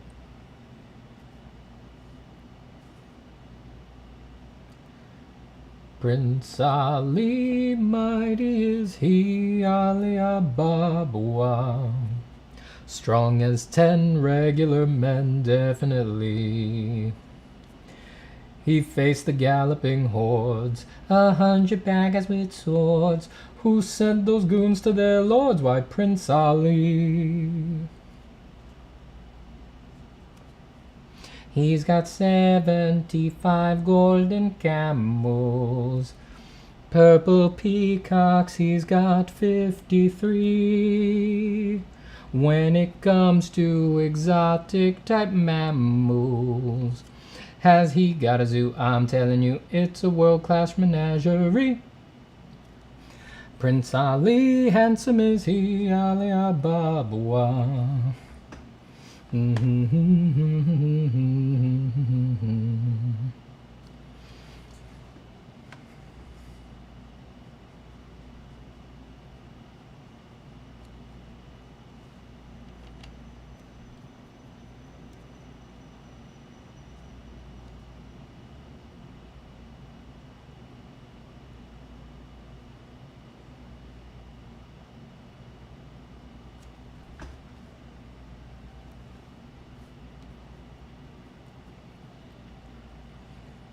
I can't get the image of Stephen as the genie out of my head now. Friend like me fits him well. Well, Ali Baba had them 40 thieves, Scheherazade had 1,000 tales. But master, you in luck, 'cause up your sleeves you got a brand of magic never fails. You got some power in your corner now, some heavy ammunition in your camp. You got some punch, pizzazz, yahoo and how. See, all you gotta do is rub that lamp, and I'll say, Mr. Aladdin, sir, what will your pleasure be? Let me take your order, jot it down. You ain't never had a friend like me. No, no, no. Life is your restaurant, and I'm your maitre d'. Come on, whisper what it is you want. You ain't never had a friend like me. Yes, sir, we pride ourselves on service. You're the flush, the king, the shah. Say what you wish, it's yours, true dish. How about a little more baklava? Have some of column A, try all of column B. I'm in the mood to help you, dude. You ain't never had a friend like me. I don't know the rest of it. What comes next? I forget.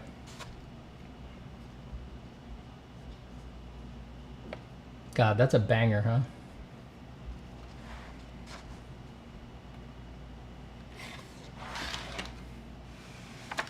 I gotta go upside down here.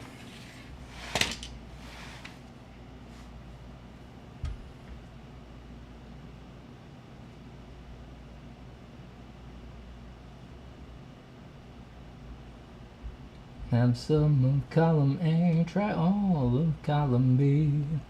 I'm in the mood to help you, dude. You ain't never had a friend like me. Wah, wah, wah.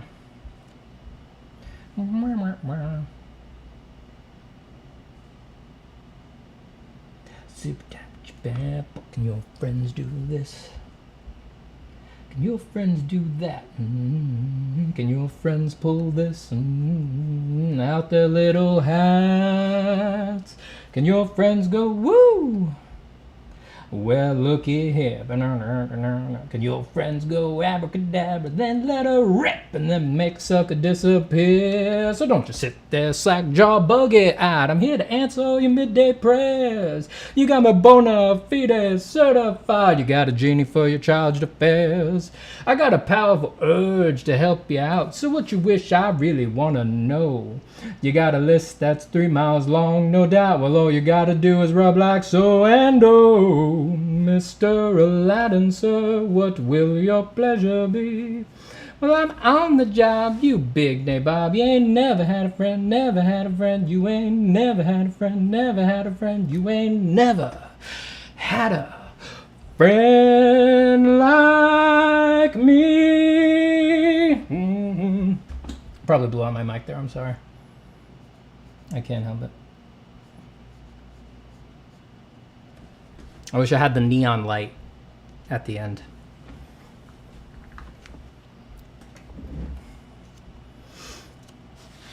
I need a little neon light that says applause, applause, applause. The Form from Imagination course, not counting time watching the vids. About how many hours a week should the average student plan on spending? That's difficult to say. At the beginning of the course, I explained that I think someone with an average amount of time, and when I say average, I mean like they have a job. They have a regular full-time job. They have a normal life, you know, they're not like an artist full-time. I think it should take about 6 months if you have that kind of life. That's my guess, 6 months. And that's also factoring in, like, I assume you're going to get distracted at some point in that time. Like, you're not going to do it straight through. I think with distractions, with diversions, it's probably 6 months.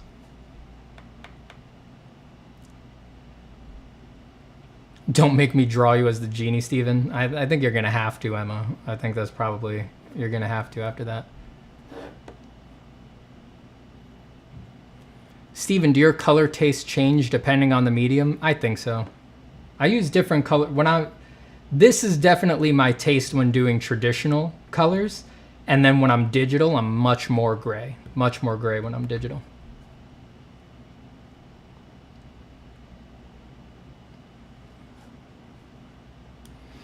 I wish Jodorowsky got to make his 12-hour-long Dune. Yeah, that would have been awesome.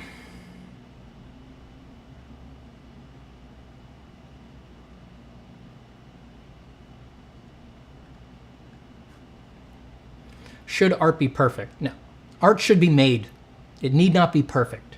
Should be made.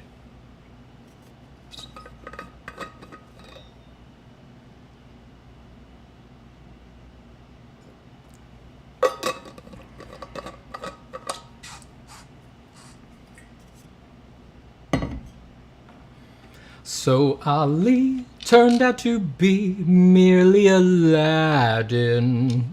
That's got to be the best refrain in any Disney movie. When Jafar sings the evil version of Prince Ali. That's good stuff, man.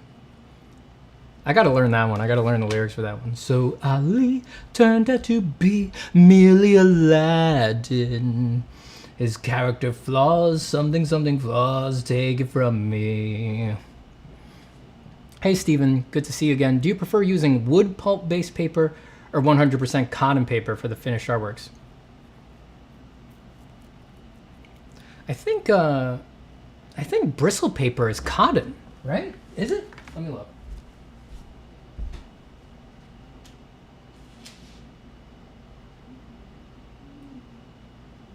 I actually don't know. It doesn't say. I think Strathmore bristle paper is cotton, because I think most vellum is cotton, right? And that's what I like to do finished pencil drawings on. So I guess I would say cotton, but I don't really think about it usually. I'll draw on anything smooth. I just don't like the rougher papers.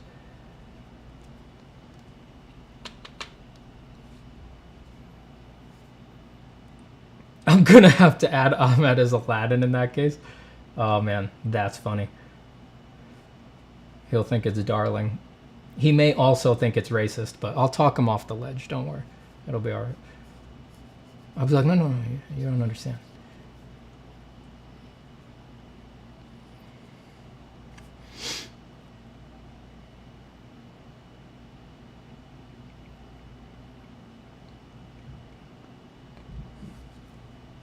How many hours of practice did you need when you were a beginner to advanced? Oh my God, countless.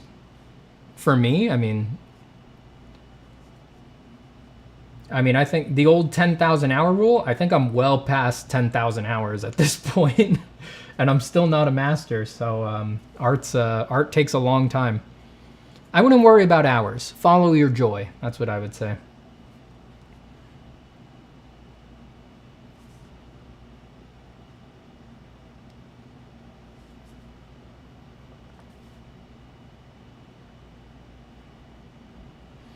His prospects take a terminal dip. The venue chosen, it's the ends of the earth for ye. So long, ex-prince. Ale.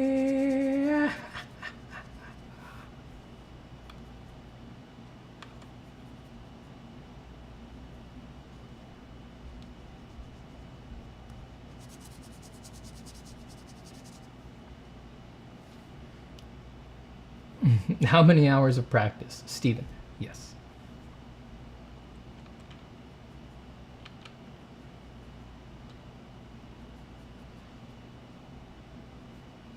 Ooh, look, my brush is getting all frayed. I could use that to get some interesting little hatch lines.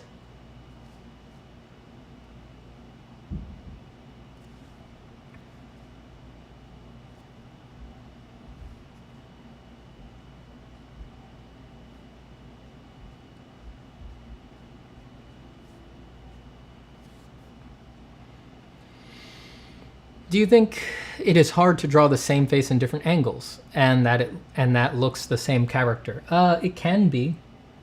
I mean, it's just indicative that you're not quite sure what the shape of that face actually is. That's what that means. So you draw it more, you draw it from all different angles, but you can make yourself model sheets. You know, you can, if it's a character you design them, you draw them in all different angles, focusing only on that, and then you just keep that on your desk, and you can always use it as reference. Also, a lot of people, they will make a little model out of clay so that they know for sure what the heck this person's face looks like, and then you keep the little clay model forever. So whenever you need to draw that character at a particular angle, you get out the model, you look at it, you put a light on it, you go right, and then you draw from that.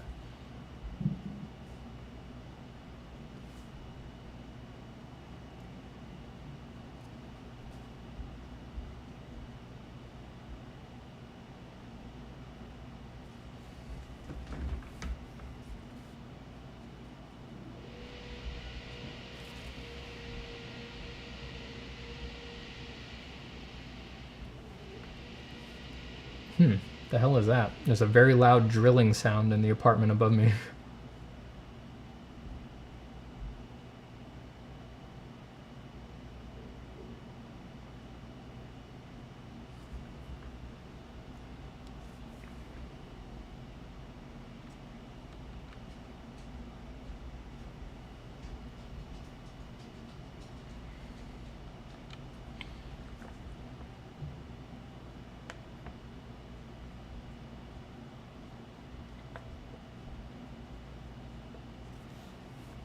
On a dark desert highway, cool wind in my hair, warm smell of colitas rising up through the air.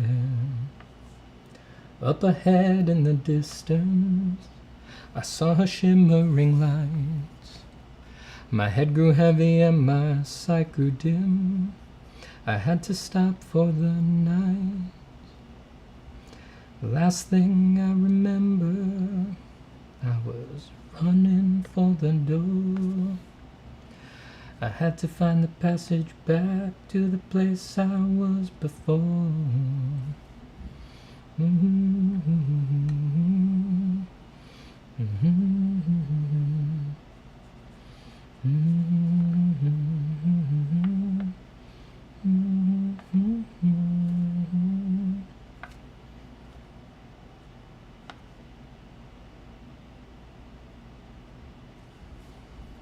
Ah, best adult dating site. Good to see you again.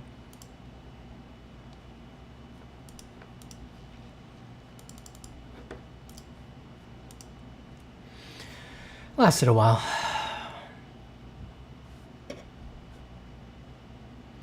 Wanted to go to New York for quite some time. It feels like it would be a city experience like no other. New York is great. I mean, I'm a New Yorker. I've been here a long time. I know what the problems with New York are. They're definitely real. I'm not going to say it's perfect, but it's definitely worth a visit. I mean, very interesting place. You totally got to come.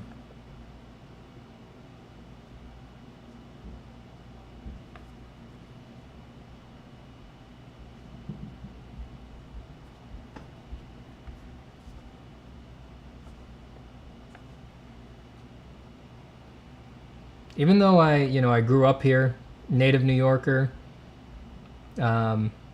complain about New York all the time, I'm still regularly impressed by this city.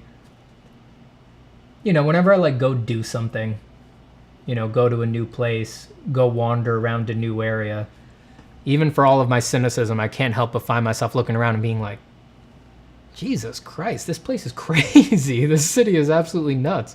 It's just so, there really is stuff hiding around every corner.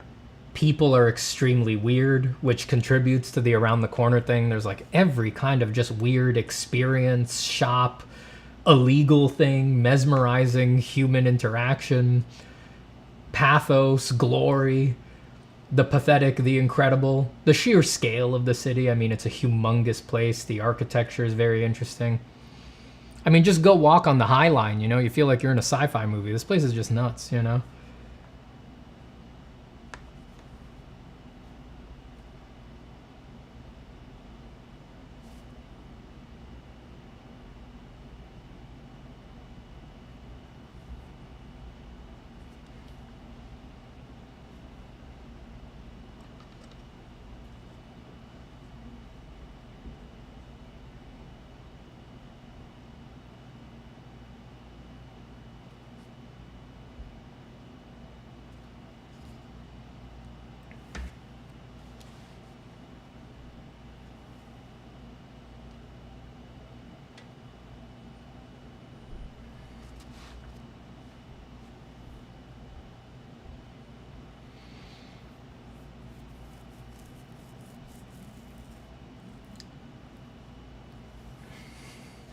Steven starts singing and the bot goes wild. The bot goes wild.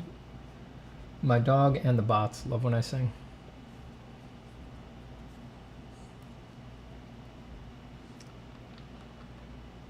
Let's use a little... Let's put some ink lines on this guy.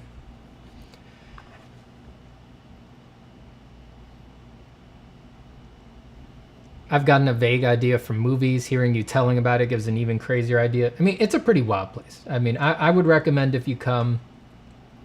Like, yeah, I know if you come, you kind of have to do the tourist stuff, like go to Times Square and stuff like that. I would never go there. I would never take anyone there. Those places suck. They're really bad. Go wander. Go get lost. You just see... You'll go through some weird experiences. It'll be memorable. It will be very memorable.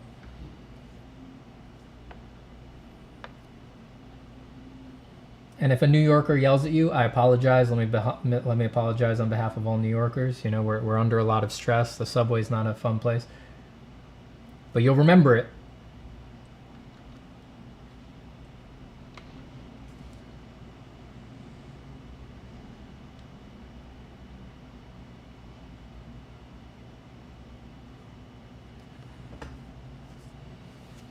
Besides Rome, have you ever been in Milan? No.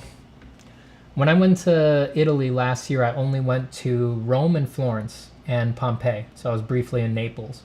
But I'm going back. Italy's too big. Milan, Venice, Tuscany, those are all next trip.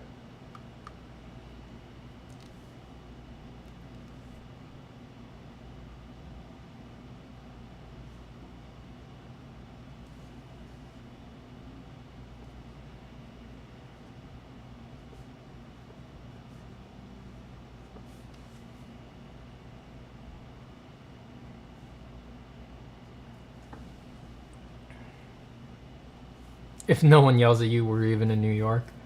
I'll have to mentally prepare for that. Yeah. Well, see, New Yorkers are weak too. That's why we yell. We like to act like we're tough, but we're bad at handling stress. That's why we freak out on each other on the train. Just prepare for some... There's going to be some conflict, you know? We're all on edge all the time.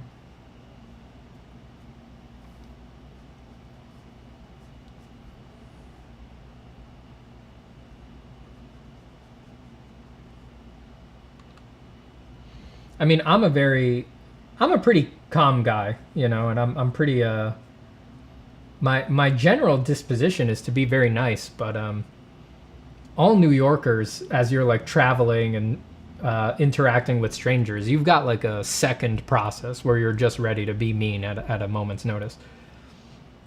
I'm always ready to tell someone like, no, man, I hate you. Get away from me. Like, just straight up. You've always got that process ready to go for when it's necessary.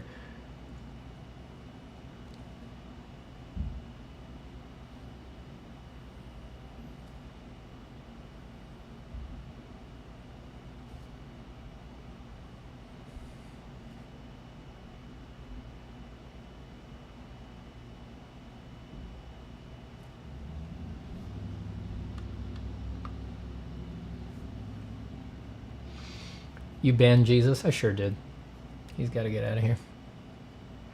Have you ever been in a phase where you felt lost as an artist? How can one overcome? It's not easy. Of course I've been there. Yeah, I think all artists go through that. It's not easy. And it's a different answer for everybody. If you feel lost, it's usually because you have lost a connection to why you're making art. So try to reestablish the why, you know, try to burrow down again on what is it that you really want out of this. And remember that anything is valid, right? You could say that you want to connect with the cosmic, with the mystical, with God, or you could say that you want to do it simply for vainglorious reasons. You just want appreciation or to be better than your rival or whatever. Like, anything's on the table, you know, everything's valid. Just but reconnect with that base reason for why you're doing this, and then treat it, whatever that reason is, treat it like a fire that's whimpering, a fire that's dying, a fire that's down to the embers. How are you going to blow on the fire so that it rages and flames and becomes powerful again, you know? And treat that as part of the craft. Don't take it as a given. It's like if you've ever been in a long-term relationship, right? If you've ever been in a really serious long-term romantic relationship, you learn eventually that it doesn't just come automatically. If you're expecting it to be automatic, you're just running on passion, and eventually you guys are going to fall apart because things change. That's the only thing that's guaranteed in life. In a long-term relationship, you learn you need to stoke it. You need to talk to each other and communicate and fix problems. And if you're feeling like annoyed with the person, eventually as you mature, you learn like, all right, well, I gotta do something to be less annoyed. You know, you've got to like efface yourself to them. You've got to draw out of them something new and exciting. You know, it's not just a given. Treat art the same way. You're in a relationship with art. So do something to reinvigorate the fire. Go on a date with art. Rediscover something new about art. Rekindle the passion with art. Do whatever it takes, you know, and don't just take it as a given. Take it as something that you need to work on actively. The actual, you know, what that working on looks like is going to vary from artist to artist, from practice to practice, same way that it varies from relationship to relationship. What's your reason? What's the reason for you, Mr. Zapata? I'm actually one of those people who I do it for mystical reasons. That's my reason. I'm doing it, well, not to give away too much of the game, but reason number one for me is just because it's fun. Now, I know that doesn't work for everybody because it's not fun for everybody all the time, but for me, the fun is pretty pretty apparent and it sticks out and it's easy for me to find. So I return to it over and over again for fun. But then on the deeper level, yeah, I'm one of the people who does it to have eternal communion with the undying God who is the universe. Art has completely changed my way of experiencing the world, my way of seeing. It's absolutely paramount. I can't imagine what my life would be without it. I can't imagine what my moment-to-moment experience of existence would be without art. And I do experience that spiritually, personally. I'm not saying it is that. I'm not saying that it needs to be that for others. But for me, it's evidently and laughably spiritual. I mean, it, you know, I don't know how else to put it. Ecstasy, explosive ecstasy, and real feelings of, yeah, I don't know. For people who are into that stuff, it produces real feelings of non-duality. There is nothing but what is, you know, there is no separation.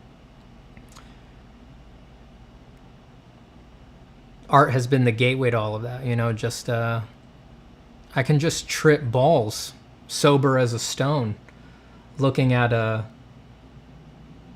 shape of shadow on a wall. It just, I don't know how else to describe it. Just stare at it and just be like, right, that's me. And that feeling that is me, by definition, nullifies the possibility that I am a separate self. And that feels like transcendence. And yeah, I don't know. I think I probably, I don't know what I'd be doing without that, you know?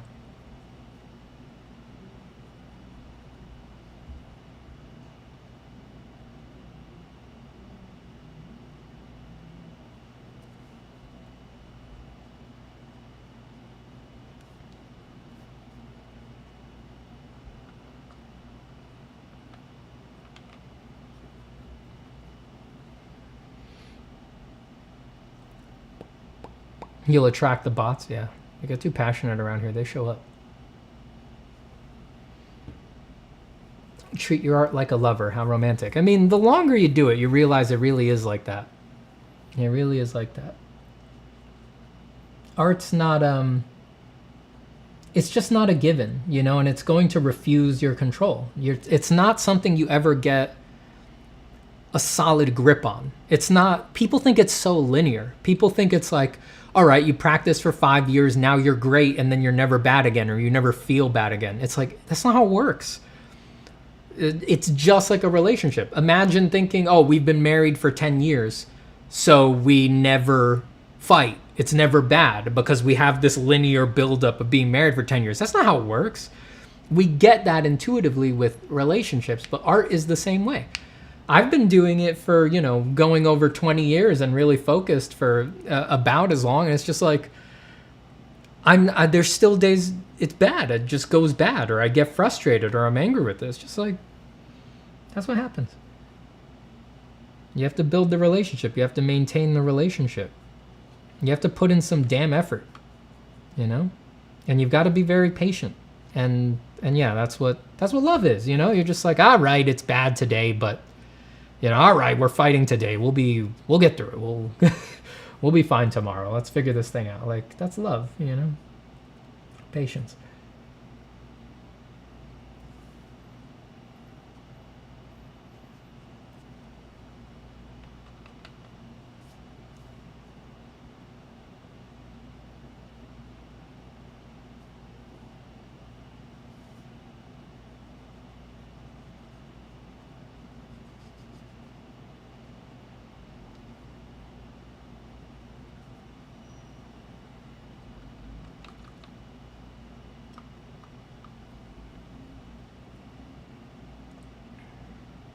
Hi, Leo. Happy to have you here. Thank you for the kind words.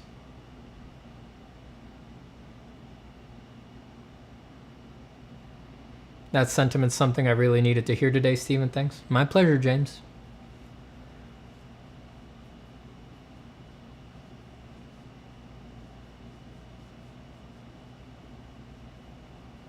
And there are moments during the art experience where I experience the yin and the yang, and as a result, there's a feeling of oneness that I really can't comprehend. In some ways, art is the way I comprehend it. Yeah, that's what I'm saying too. That's why I do it. I think it's, you know, if you're into that kind of a thing, it's a very robust reason to do art. It doesn't really leave room for quitting, I'll tell you that. It's like, quit what? Experience?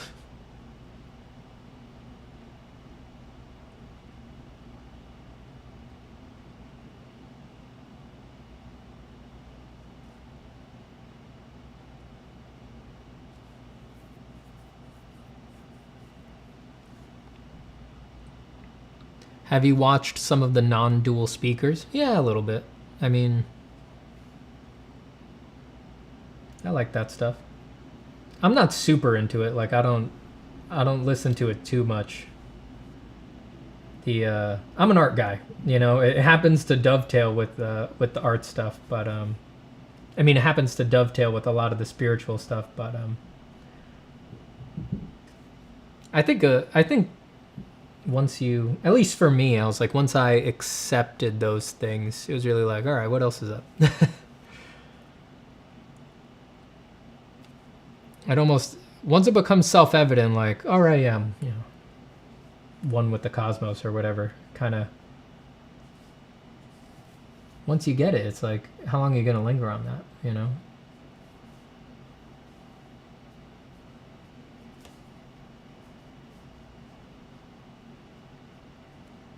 I linger on it by drawing.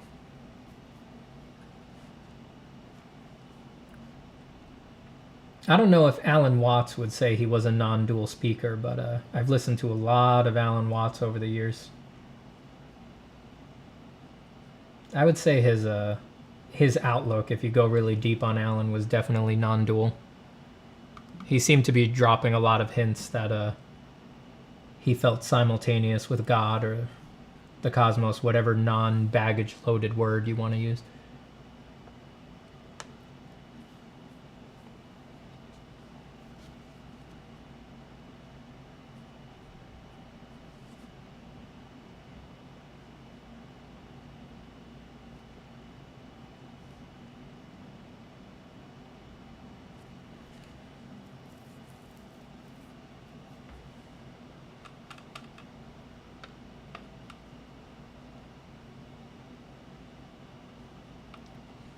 Have you always had that spiritual part? Yeah, I've had that since I was a kid.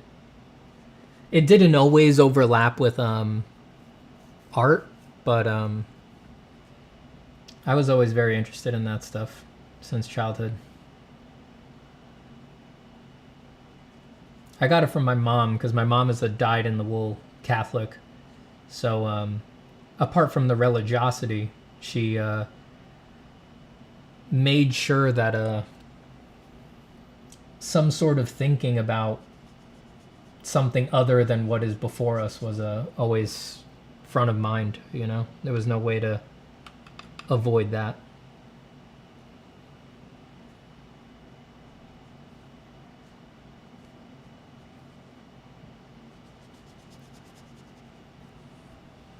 I would definitely describe myself as a total space cadet, so...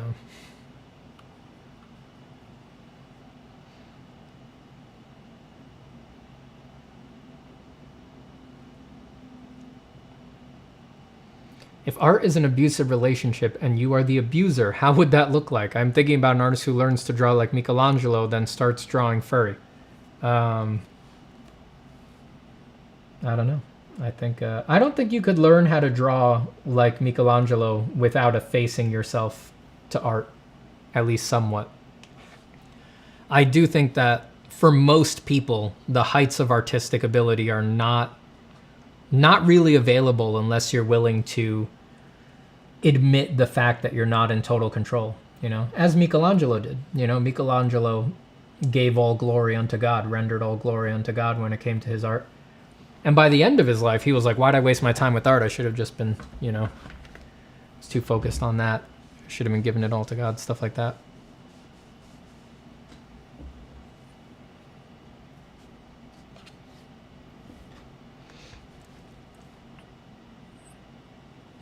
Whenever I wind up having this conversation with you guys, it always makes me laugh about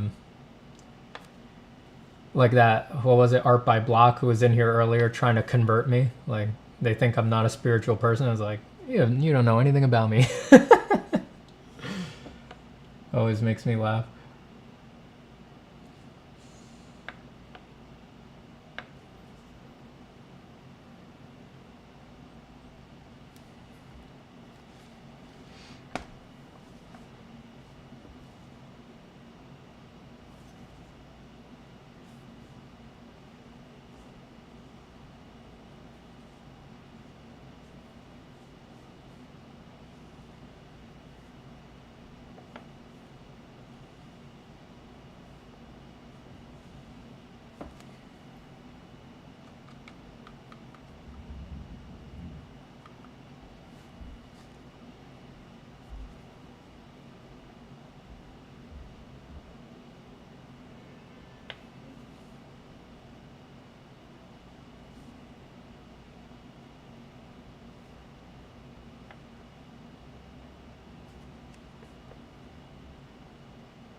Man, I definitely want to do an oil painting of something like this. I'm gonna do maybe I'll do a few watercolor sketches, use that to get a good design or something that I think is a real layup for something for me in oil paint. And then I'll do a black and white underpainting. I need to go buy some canvas because I don't have any. Or maybe some gesso board or something like that. But I'll use a watercolor sketch maybe as the plan. Then I'll go do a black and white once I get some substrate.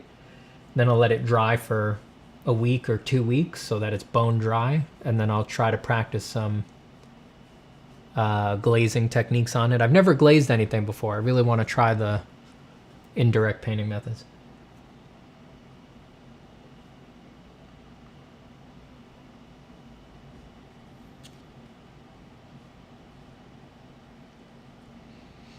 Do you have a story developing in your head when you're painting creatures like this, or is it mostly just flow? Just flow.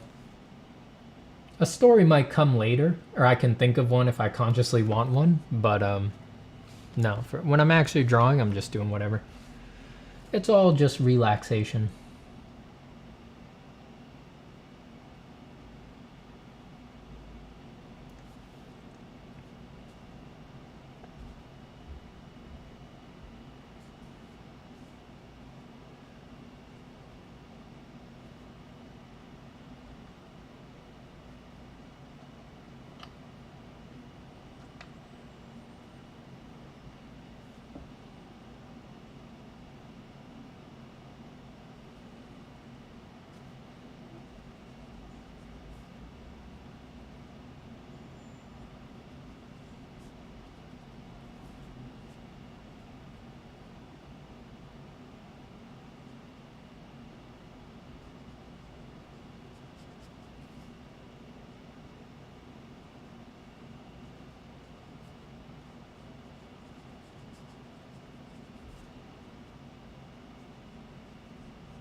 Steven, are you into esoteric alchemical stuff? Well, I like the imagery and stuff like that.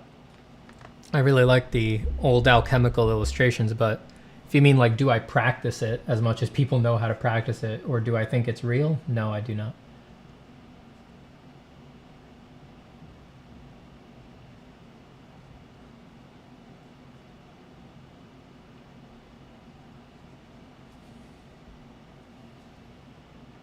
If you're into it, though, I think it's pretty effing cool.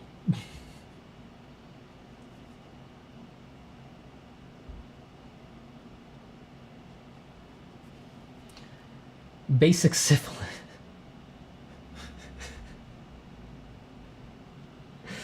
Basic Syphilis donates $9.99. Thank you, Basic Syphilis 8. That's awesome. Let me sing you a song. Basic syphilis. There's many kinds of syphilis. There's many kinds of syphilis, but this is the most basic one. There's so many complicated kinds of syphilis, but this is the most basic one. This is the most basic one. Some would say it's inappropriate or rude to sing about such a brutal disease that has torn so many lives apart. You have to understand, I'm just some guy on the internet. It's really not the biggest deal, and I gotta earn my money somehow from basic syphilis. All right, I'm good.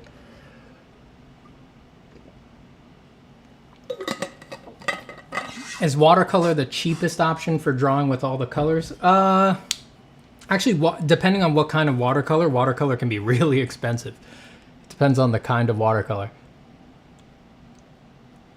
Watercolor actually gets quite expensive if you're not careful.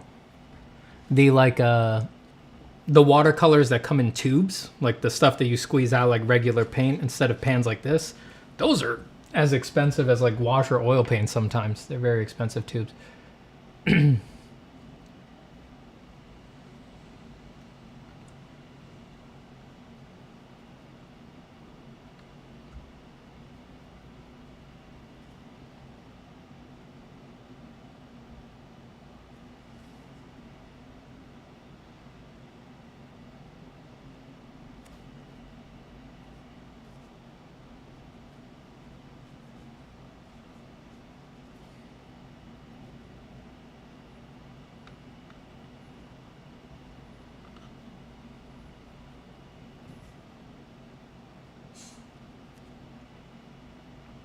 Oops. More water than I wanted. Thank you, Basic Syphilis. I'm glad you liked it. You ever felt like someone was imitating you in your art? If so, how did you handle it? What's your opinion on imitation in general? Well, I don't really think of it as imitation. I've had people, send me their art and tell me directly that they're inspired by me. And people occasionally do studies of my pieces and things like that. And I'm just, I'm flattered. I have no problem with it. I mean, God, how many people have I been influenced by and imitated and just wished I could draw like them? Like, I've been there. I would never,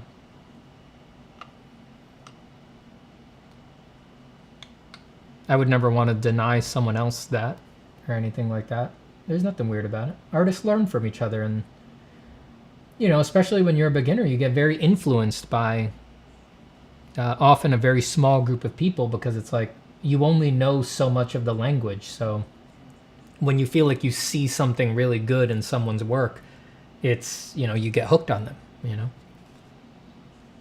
I don't mind it at all. I'm also like confident enough in what I make that I'm like,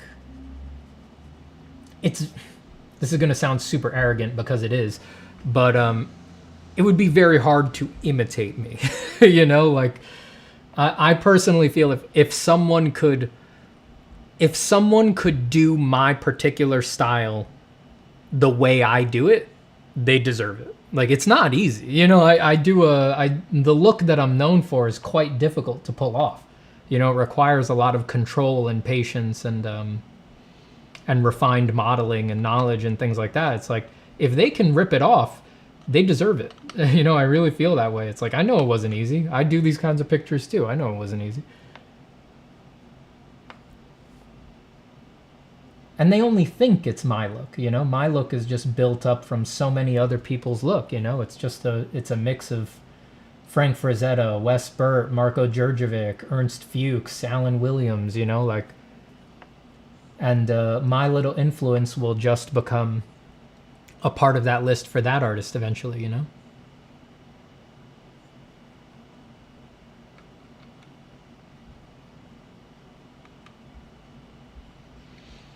Do you paint with acrylics too, or you don't like it? Acrylics I've never really come back to after my initial experiments with them. I had to do them quite a bit in college for certain assignments, but anything I would do in acrylic, I feel like I'd rather do in watercolor. And then if I want to get more into modeling and stuff like that, my interest goes towards oils. But who knows? I could change my mind anytime, you know? I might go back to acrylic. I am a little interested in the open acrylics, the ones that take much longer to dry. I might in the future give those another shot, or a shot. I've never tried them before. When I've done acrylics, I've only done regular acrylics, the really fast drawing acrylics, and that I don't really like.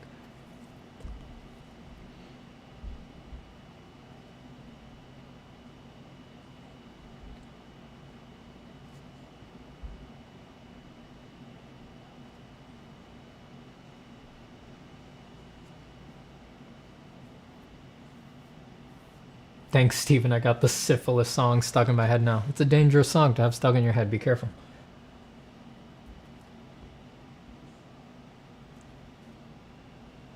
Be very careful.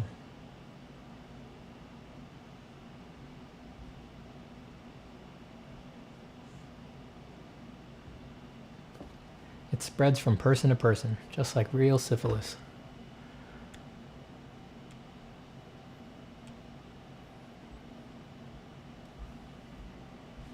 Do you name your work? When I post them, not while I'm working on them or anything like that. Wait, I gotta fix my exposure here. Yeah, that looks fine.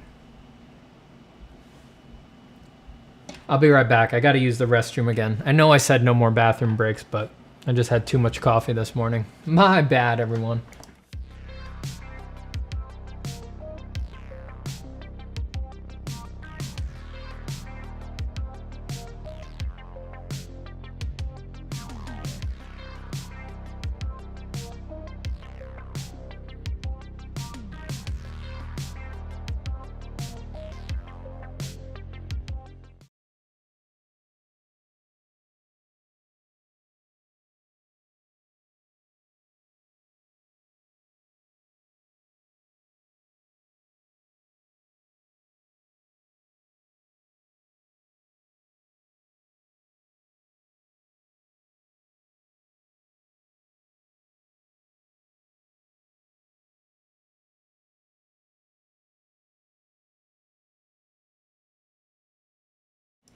I keep forgetting to set that to loop. Sorry.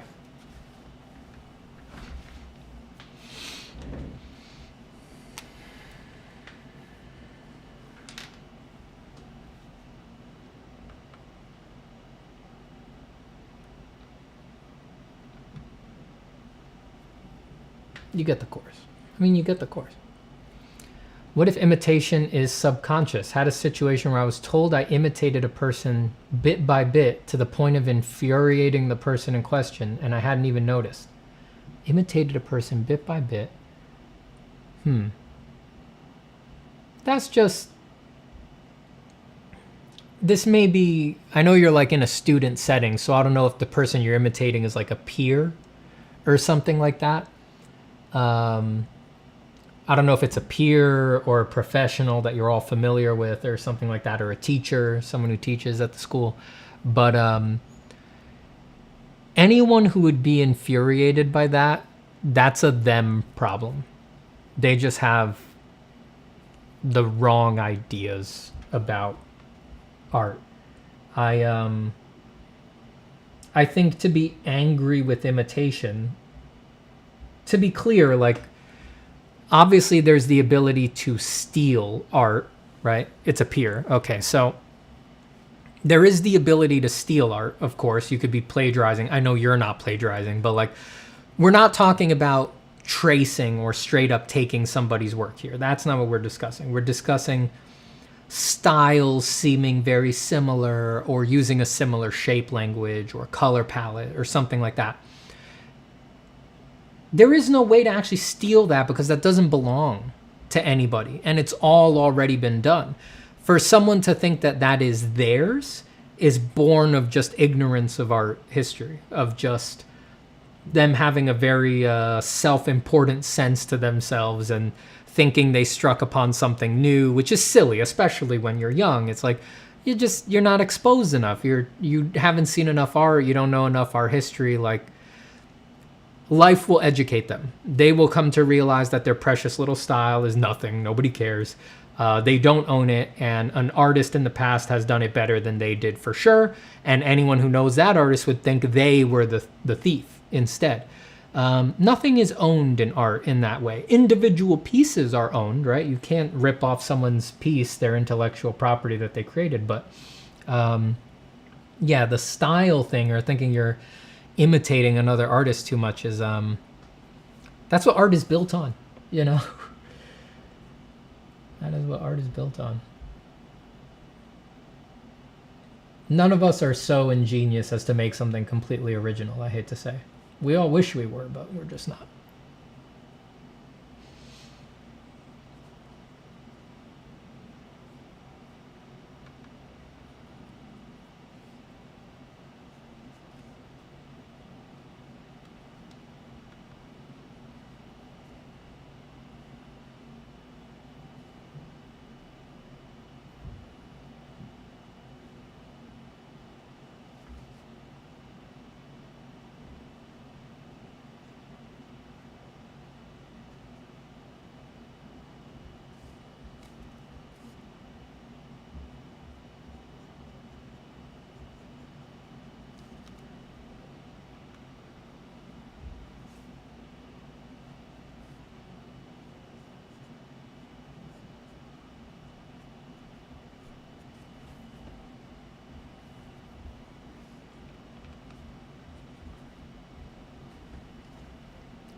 How much do you think an artist should draw? Do you think it's important to know how much time is spent on a piece, or is it completely pointless and stupid to even think about it? No, I keep track of how long I spend on individual pieces, on really long ones, yeah. On, you know, shorter ones or less important ones, it's no big deal, but I personally keep track of how long I'm working on a more involved piece. It's mostly, for the most part, it's to remind me that I'm rushing. That's why I keep track. It's not like a, at least I hope it's not like an ego arrogance thing. The benefit that I get from keeping track of time is seeing like, oh, I think I'm working so hard. I'm so put out. Oh my God, woe is me. How long have I been working on this piece? And then I look at the timer and it's like, oh, it's been 3 hours. That's nothing.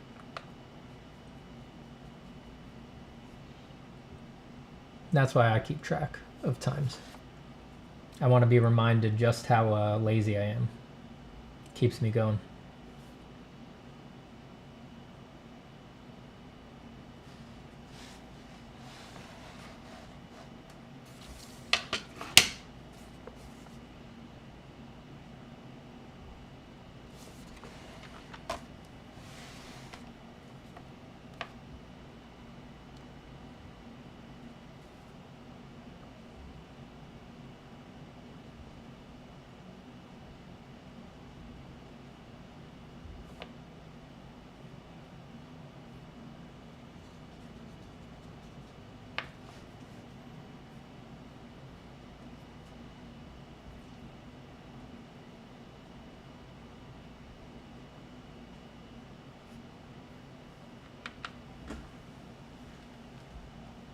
You all right over there, dog? Yeah, you're okay.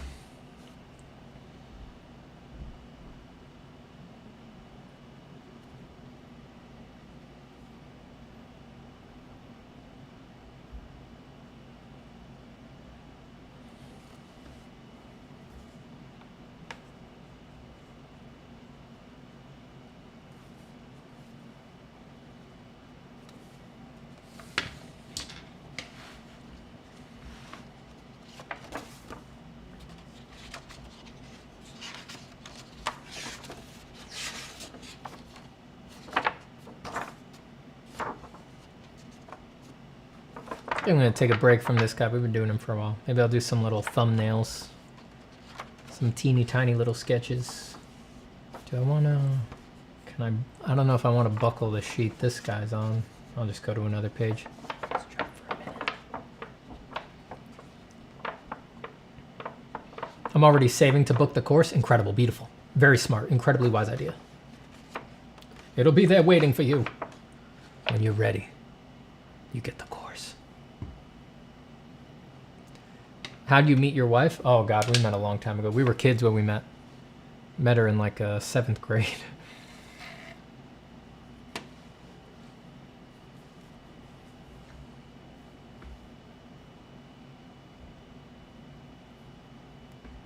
Just gonna paint some random blobs. This one we did over a pencil sketch, but I'm just gonna paint over random blobs for a bit. Just to have fun. It's so relaxing. Look how relaxing that is. Oh man. Dude, oh come on. It's so relaxing. Come on, dude. Mans, it's so relaxing, mans. I love it. I'm really pushing myself and mostly stay in comfort zones, getting anxious about drawing. How do I break this cycle? Maybe you need to live a little more. Maybe you need to find the real place for art in your life. Maybe you need to have more things go wrong. I don't know. It's different for everybody. I'll tell you what though, once you really get it, you realize like you can't be in your comfort zone. Are your dream pictures in your comfort zone?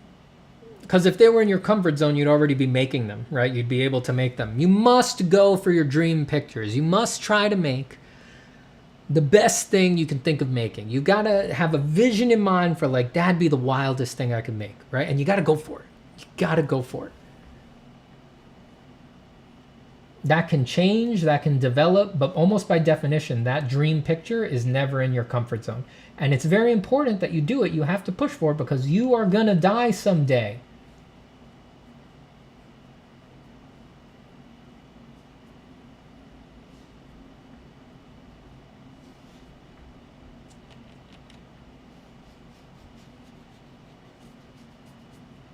One day, the chance to do them will be taken from you.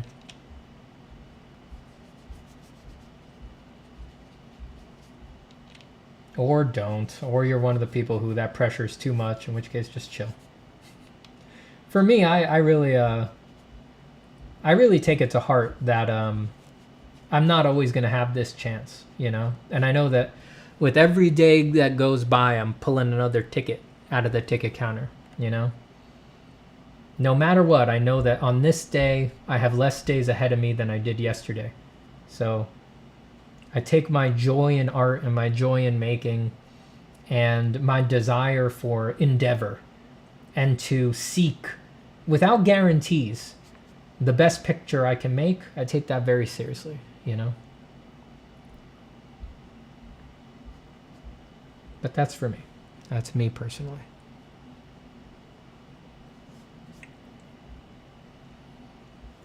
When I say no guarantees, I mean, when I really focus up every day, I'm like, I want to find the best picture I can make, that I'll make, you know? What'll be the best one I'll ever make?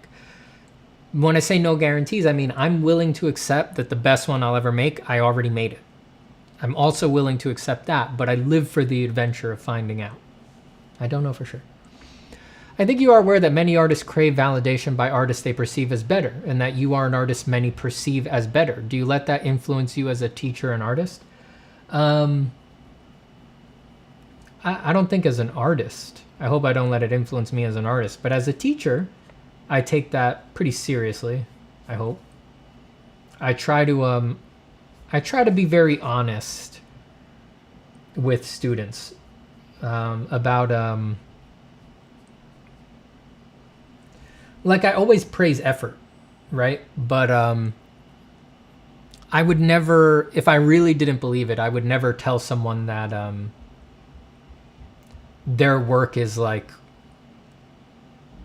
it's difficult because evaluations are always made on, in comparison to particular hierarchies and industries and things like that. But I try to always be honest with people, like, you're not ready for that industry, you're not on the level for that thing. I'll always give a disclaimer, like, that's my opinion, right? If you don't feel like that's right, you've got to blow me out of the water. Who cares about me? But I try to always be honest with people about the level that they're at. And I don't... I always want to be very honest with people. Did that go off track from the validation thing? I don't know. Validation's sort of a different thing. It's like abstract validation. I don't really care about that at all. Like, I definitely, the validation I'm interested in giving or talking about is for people's goals, you know, this job, that industry, something like that. Just abstract validation, like you're a great artist, like that, I don't really do that. It's an interesting question.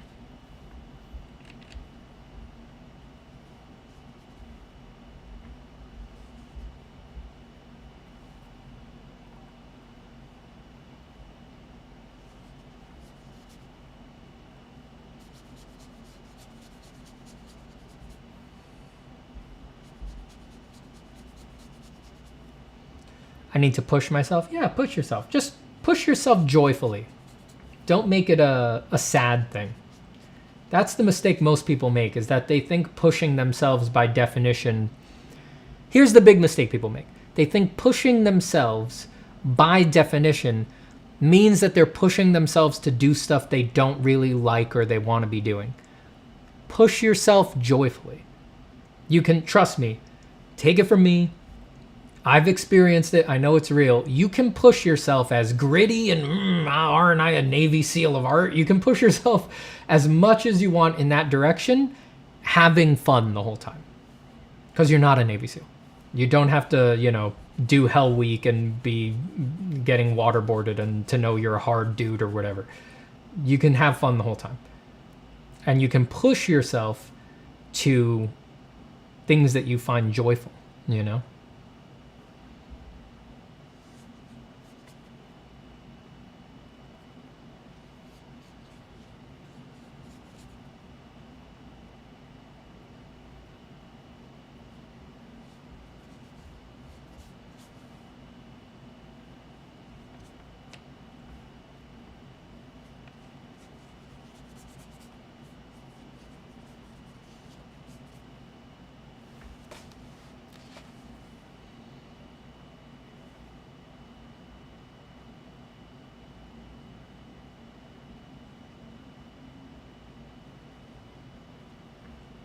But I like role-playing, Steven. Well, you're going to get a lot of role-play pain. That's what you're going to get. There's no art Navy SEALs. It ain't going to happen for you. Nobody cares. Nobody cares.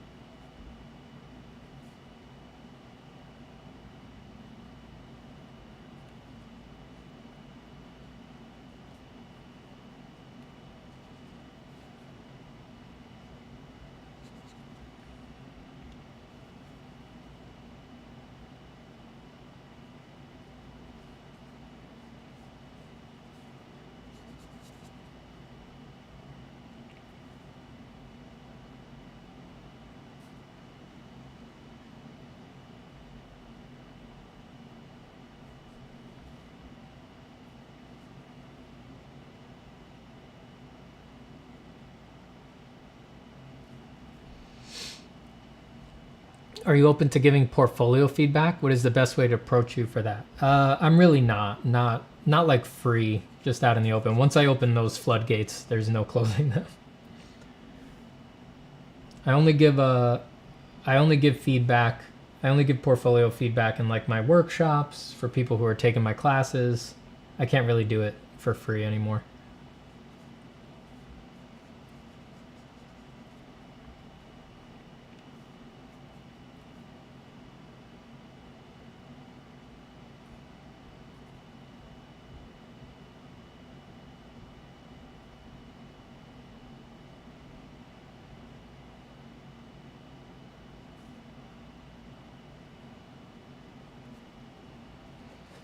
Begone, demons!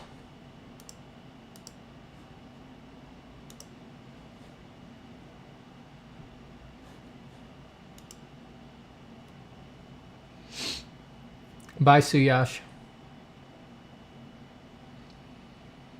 You do post on social media, but do you scroll a lot? Not really. I don't think I'm a big scroller.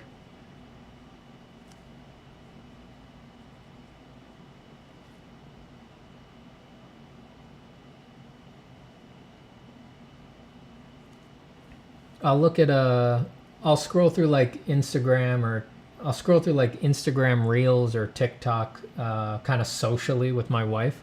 I don't really do it on my own. If we're both trying to like decompress before bed or something, we'll watch it together. So it's like we're watching a TV show.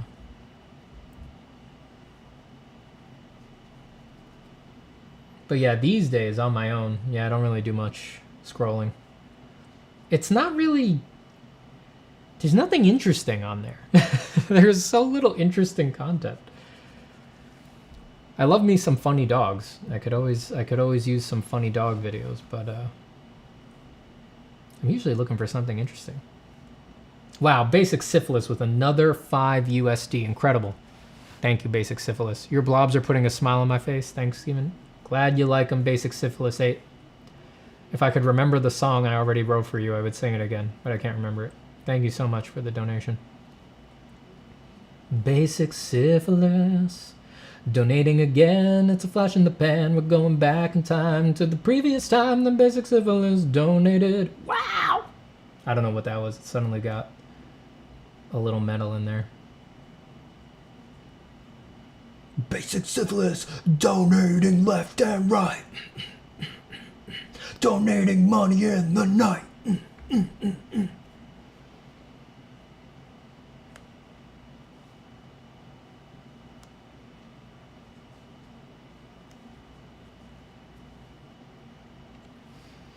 Do you have dog? Yeah, I have dog. How do you achieve balance when you have multiple interest talents? Screw balance. Follow your joy. Enjoy the fact that you're lucky enough to have multiple talents. Wake up each day and say, which one will I partake in today? My God, I'm such a Renaissance man. I do it all well. I know. It's tough. I know, because I'm a world-class singer, right? I'm what they call a quadruple threat in theater. I act, I sing, I dance, I draw. The rare quadruple threat. So I know, I totally sympathize with your pain. It's crazy, right? You guys are all like, Steven, you're an amazing artist. Steven, you're an incredible singer. Steven, you're an amazing actor. But you guys haven't even seen me dance yet. Oh my God, you don't know. You don't even know that that's my best skill. That's the most messed up part. How good I am at dancing makes my drawing look like child's play. You guys are gonna... Oh, you guys have no idea. You guys have no idea. You thought the drawings were good. Wait till you see my little two-step. Just get up, yeah. Oh my God. You guys have no idea.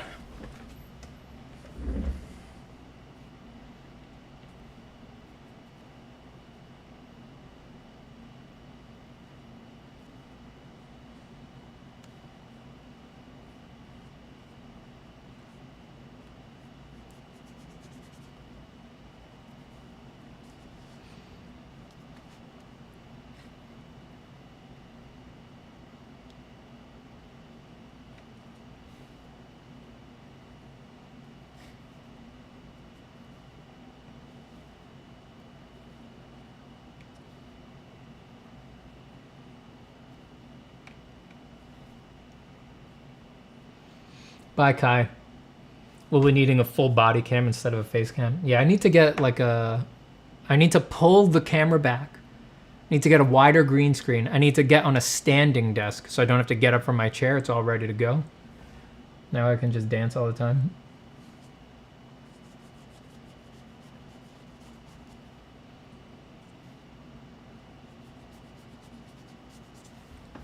Be right back. Ugh.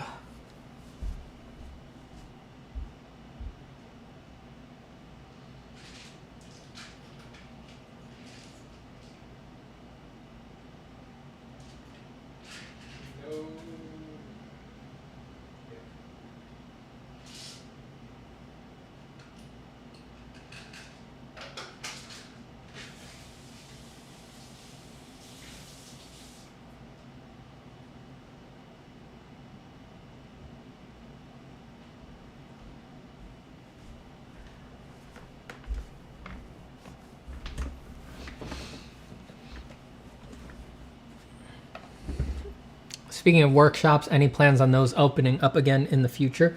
I definitely foresee that they will continue. I will do them again in the future. But right now, I don't have any dates or plans. Right now, I'm really focused on the course, you know? I want to have a really solid bedrock of information out there that's skill focused, so that it's sort of out there and people understand what it is and it's already helped people. Because the workshop, I really want it to sort of open up into its own and realize its potential as sort of a non-skills based workshop. It's more like an art directorial workshop. It's more about learning how you want to make art and what you want to make and how to direct yourself and how to design your own projects. I mean, people who are in here who have been in the workshop, they can tell you that that's really what it becomes. But and that's good. That's what I want it to be, but I can't let it be that. There needs to be skill-based coverage elsewhere, you know, because it doesn't feel right to focus only on the directorial stuff when there are people who are just like, all right, well, you know, this is the only way I can get to Steven, but I want to improve my drawing chops, not necessarily learn all this stuff about self-management and discipline and how to design a project and being an art director and stuff like that.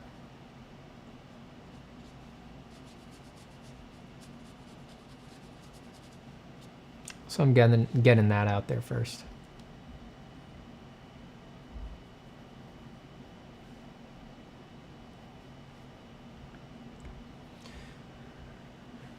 Oh man, Gooch Canoe, you've got me pegged for real. I mean, that's who I am. I'm that amazing. It's true. Feels good being this incredible, I'll tell you what.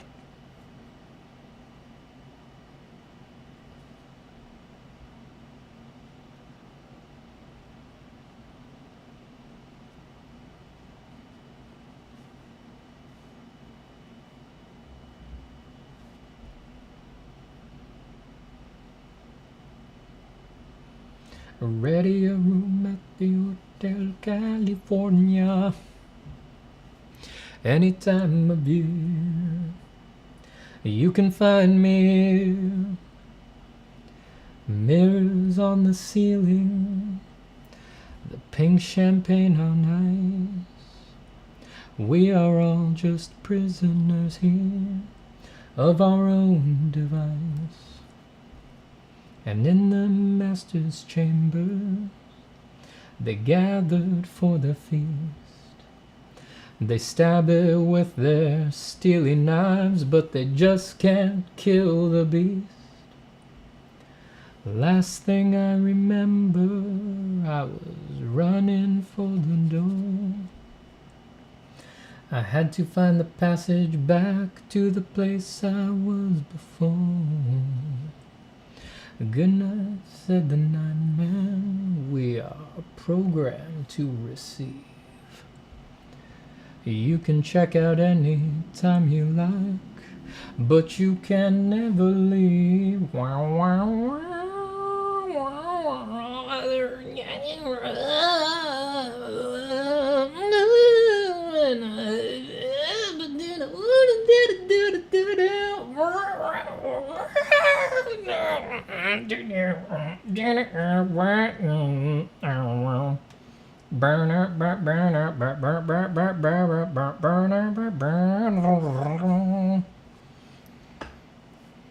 That was my impersonation of a guitar. What do you think of Wagner's music? I haven't really listened to Wagner. He did the Ring Cycle, right? I don't think I've ever heard the Ring Cycle. I've probably heard, you know, the most famous song in it or something like that, but...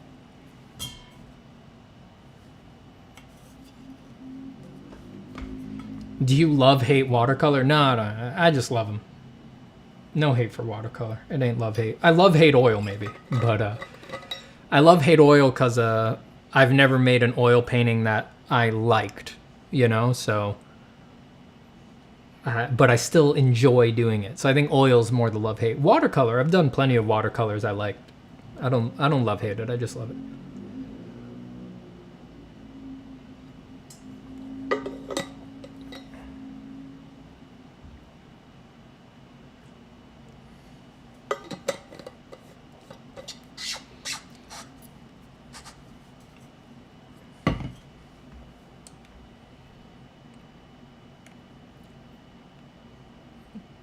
That's sublime.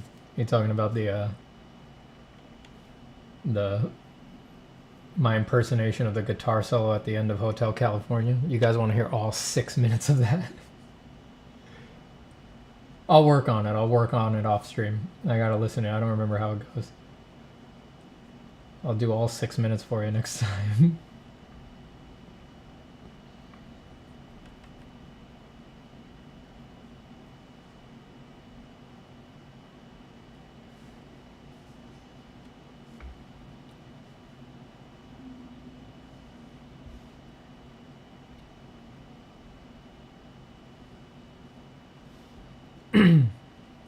Are oils hard?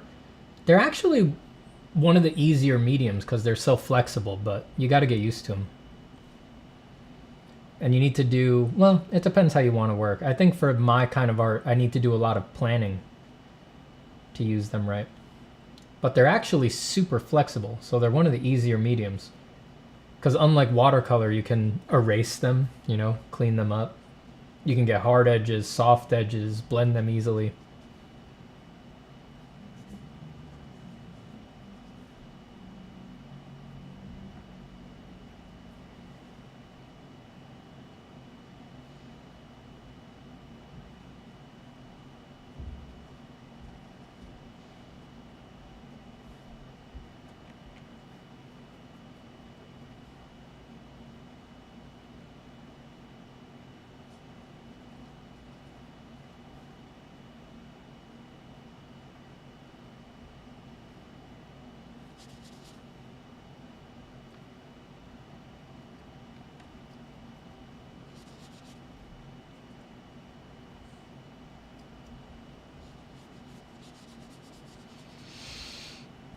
I never tried watercolor before. Is the palette that you are using good to begin with? If it is, could you write the brand in the comments, please? I'm using this one right now. I only got this one a couple days ago. This is new to me.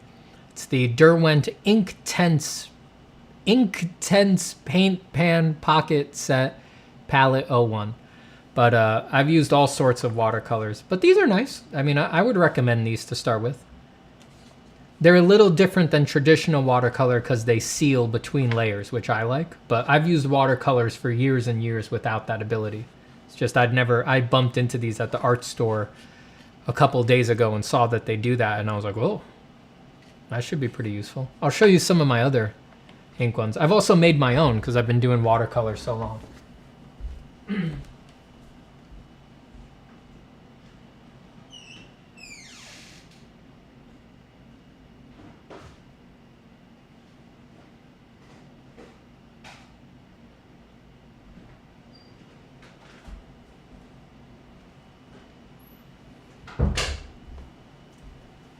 These are some more pans that I've made for myself over the years.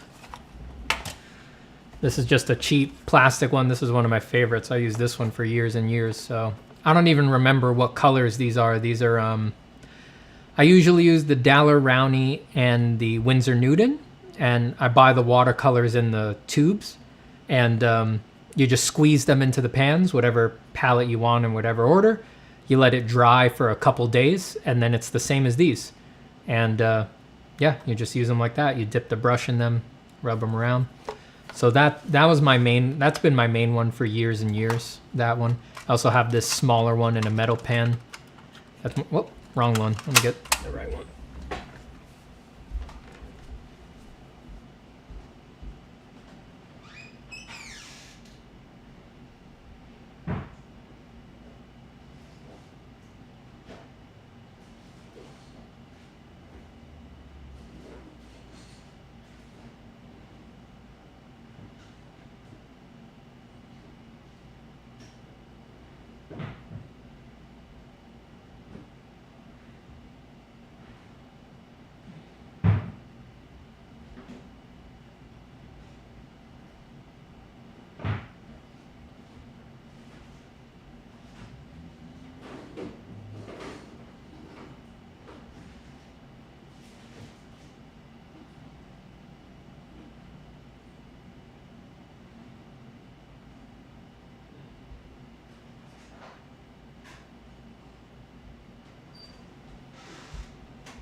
This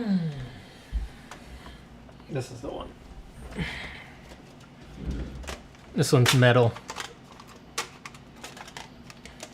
Has more colors. A couple free ones to add more. But yeah. So you can make your own. You can buy cheap paints, expensive paints. This one, I don't quite, I think this travel one was like 20 bucks. I find I really like the the cheap, crappy ones. Koi makes a good one that comes in a little travel pack. I find the cheap travel ones really fun. They're really nice to work with. It just keeps it light, you know? Light and fun.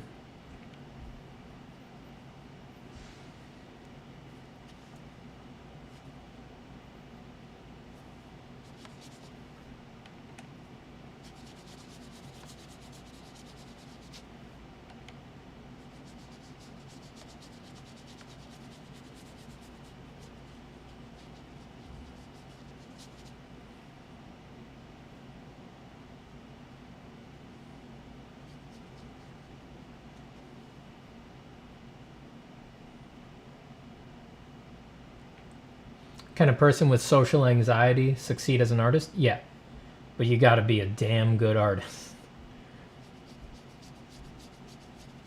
Having some social skills definitely helps because you need connections a lot of the time in art. But if you're just that good, if you're in the top 10 percentile, yeah, you can do it even with bad social skills. Try to develop your social skills, though. I mean, you know, no one's out to get you. Remember, when you go to a party or something like that, everyone at the party just wants to have a calm, good time. Everyone's just hoping for the same thing you're hoping for. Unless they're openly hostile. And if they're openly hostile, screw them. Who cares what they think?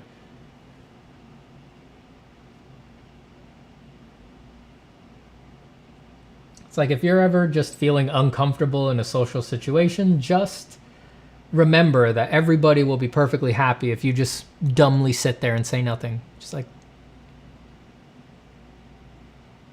that's nice.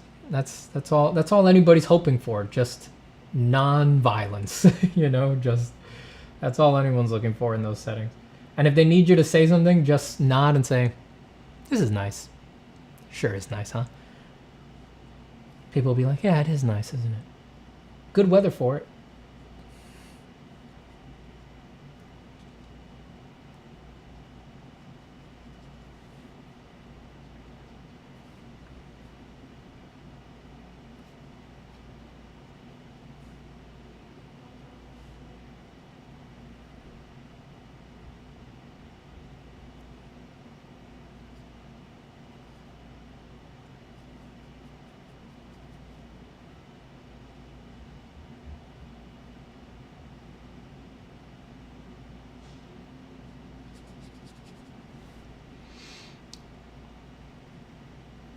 Hey, Mel.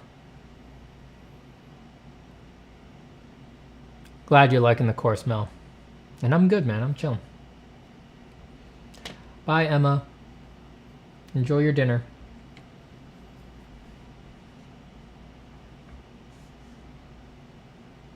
Talk to you soon.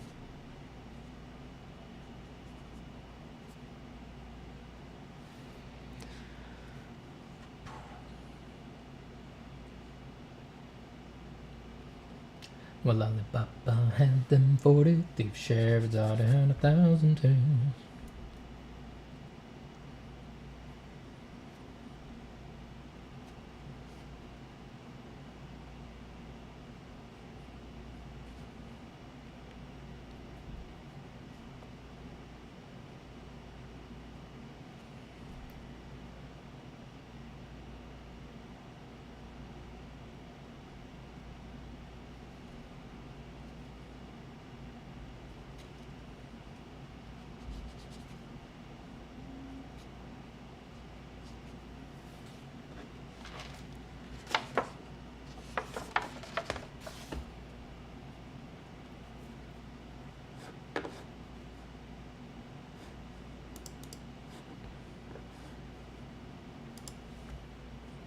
I think I flicked paint onto my monitor.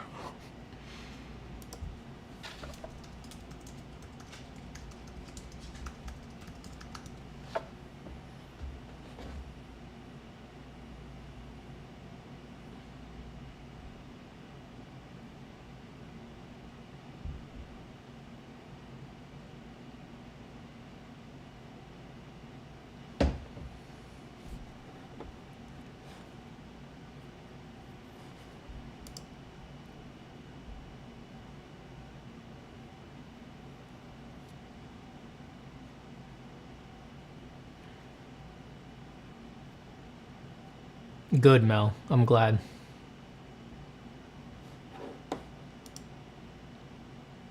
It is, like you said, it's all about the modeling factors.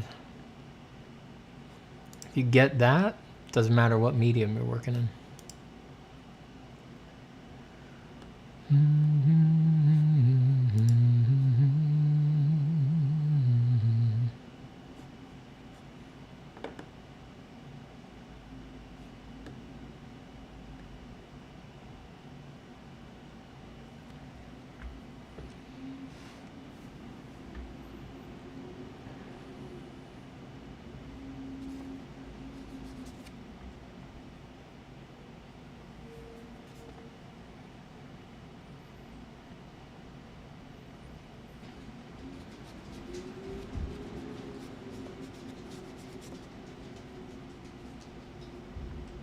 Hi, pup. Oh, you need your coogie. I know. Hello. Who's a good girl? Come on, let's get you your cookie.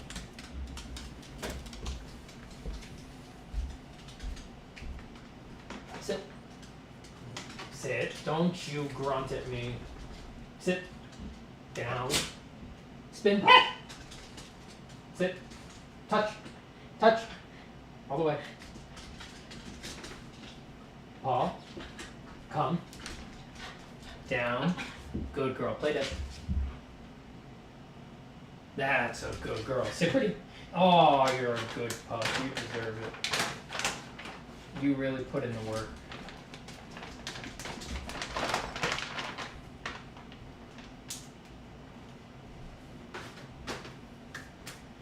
Ba-da-ba-da-ba-da-ba-bo. Ba-da-ba-dee-ba-do. Ba-da-be-da-ba-ba-da-ba-do. Doop ba da ba doop. Beep beep. Ba ba da bow wow wow. Nick Ravioli says, according to the lesson of light and shadow, things get darker towards the edge of forms since the form is sort of tilting away from you, compressing the shadow while doing so. Am I then right in assuming that line art and outlines can be considered stylized halftones or terminators? They can for those lighting situations. To be clear, forms don't always darken towards the edges of forms. Just because something's the edge of a form doesn't mean it has to be dark. If there's a light, if there was a side light on the form, that contour is going to be light. It's going to be light no matter what.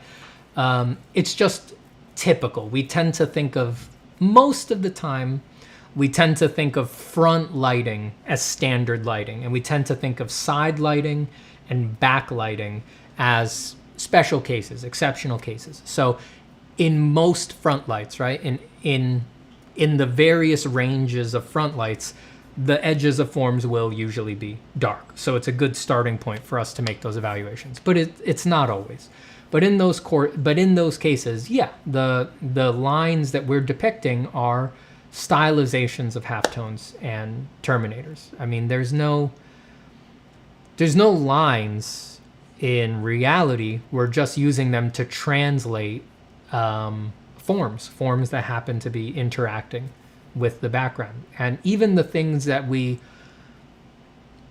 think are like the closest thing to a real line, like the occlusion shadow underneath a cube or something like that, if you zoom way in there, if you're smaller than an ant and you get real on in it, there's going to be gradations and fuzziness in there. There is no real line to be found anywhere.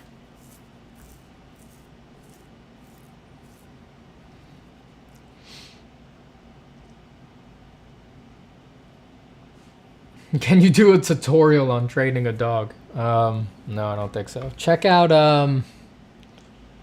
I trained my dog with the methods I learned in Learberg's Training Dogs with Food.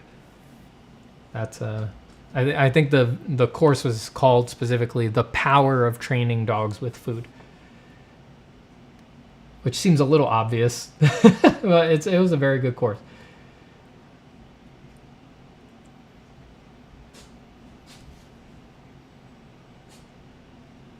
I know you were joking, by the way. I just wanted to share that little piece of life minutia.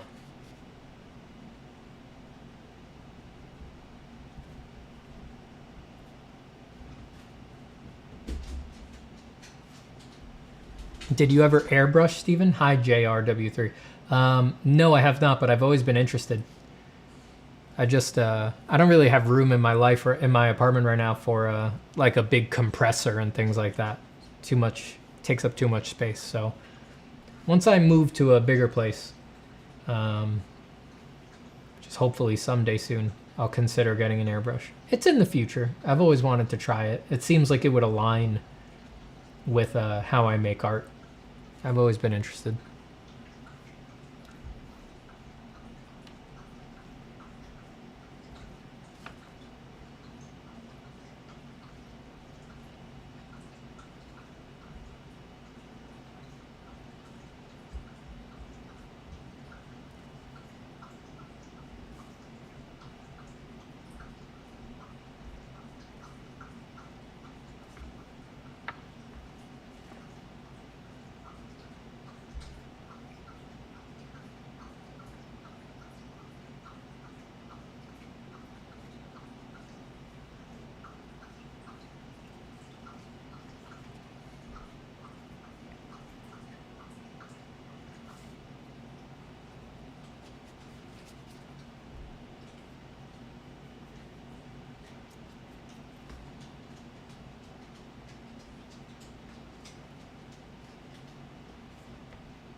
Steven, if you were assembling an Avengers or Justice League style art team, which artist would you select? They could be alive or dead.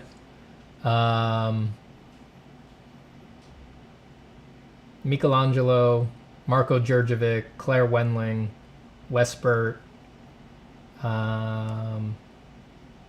probably Ahmed, and not me. I would field them against the enemy.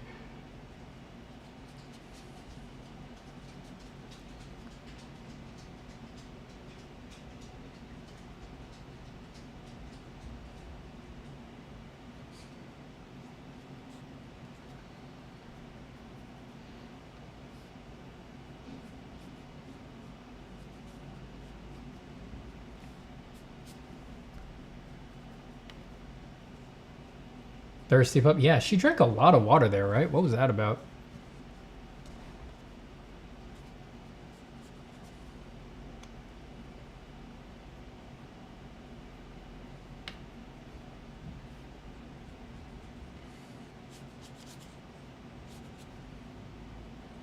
What was she so thirsty about?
Watercolors are too relaxing, man. So chill. Do you think about what you want to say with your art or not? Not in the traditional sense of say. I think about my art a lot, and I think about what I want it to do and how I want it to feel, and I have some pretty heady desires for my art, but the traditional say, like being able to do an artist statement or make a political message or anything like that, I don't have that. I don't do that.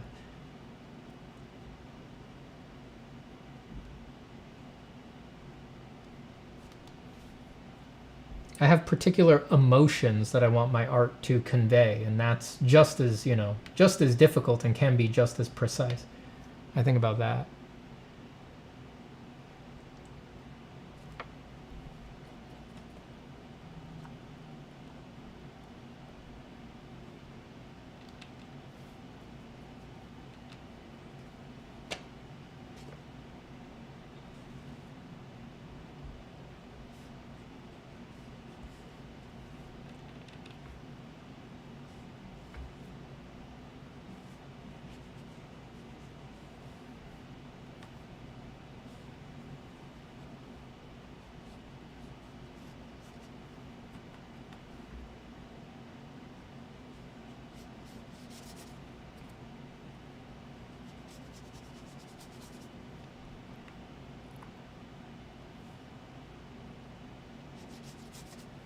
All I want my art to say is, wow, look at this muscular man. Isn't he great?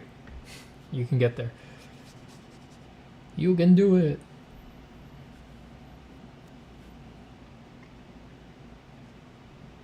Wow, very strong.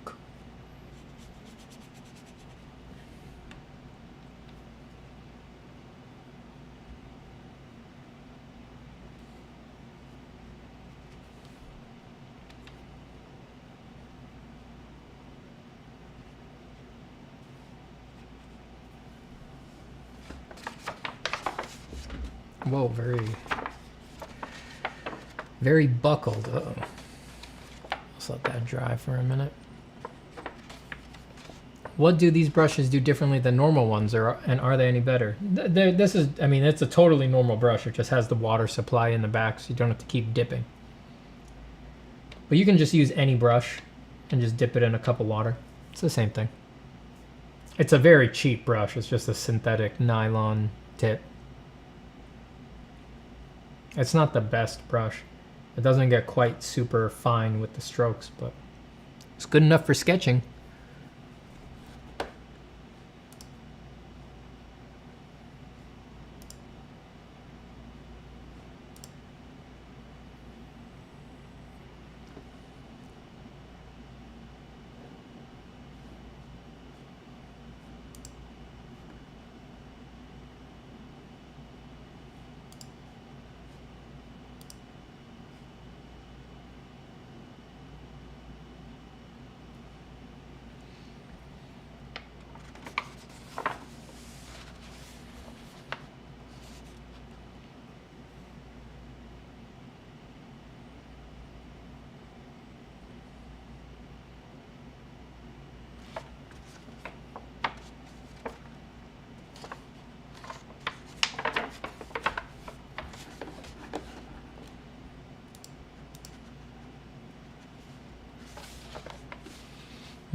Where's your favorite place to paint?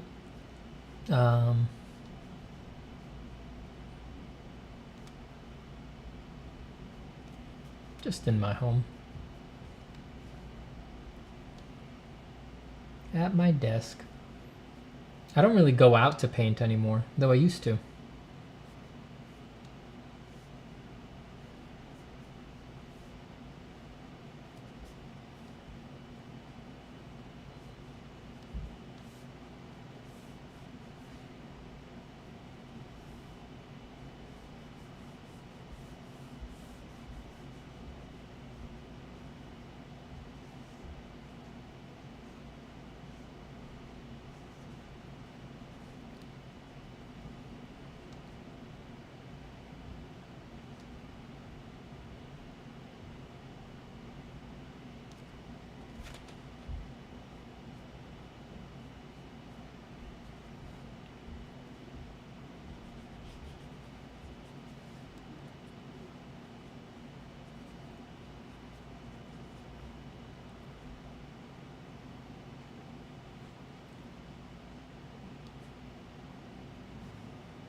Starting to get hungry, I think.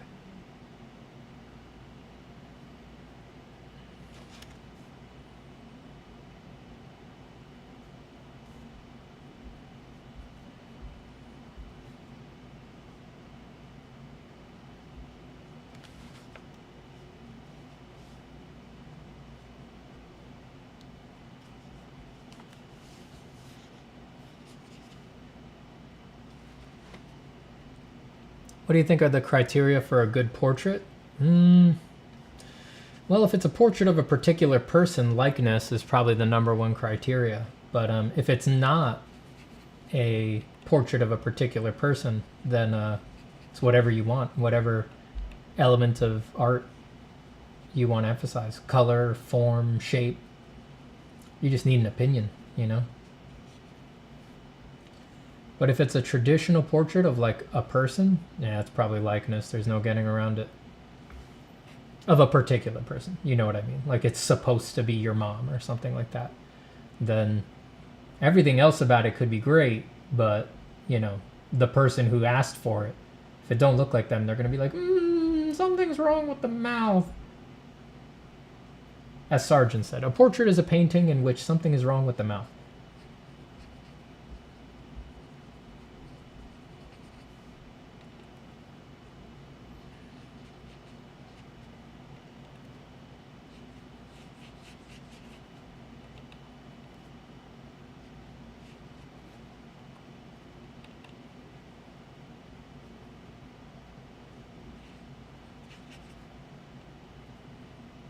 Steven, do you have a dedicated studio space?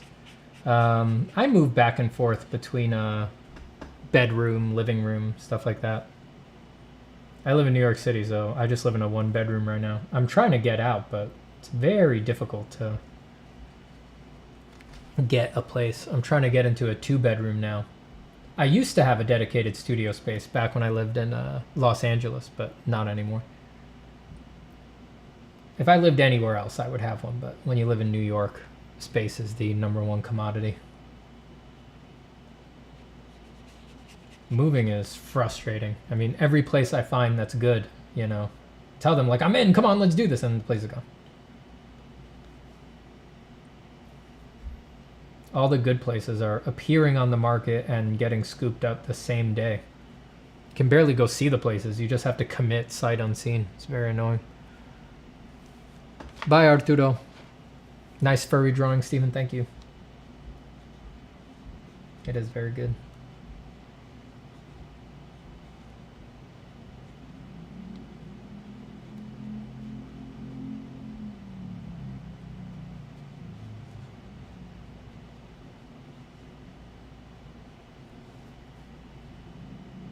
Series finale of Better Call Saul tonight.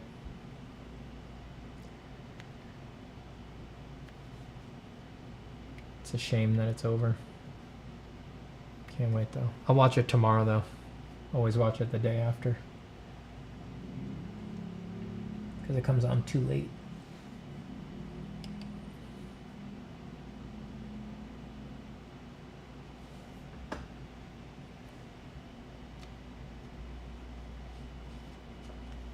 Bigger art community, LA or New York? Depends on what kind of art.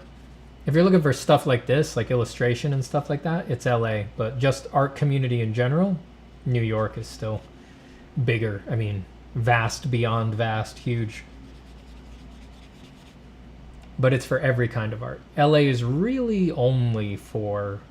I mean, LA has like a contemporary art scene and stuff like that, but it pales in comparison to a place like New York. But LA is very good for illustration, animation, all of the entertainment design stuff.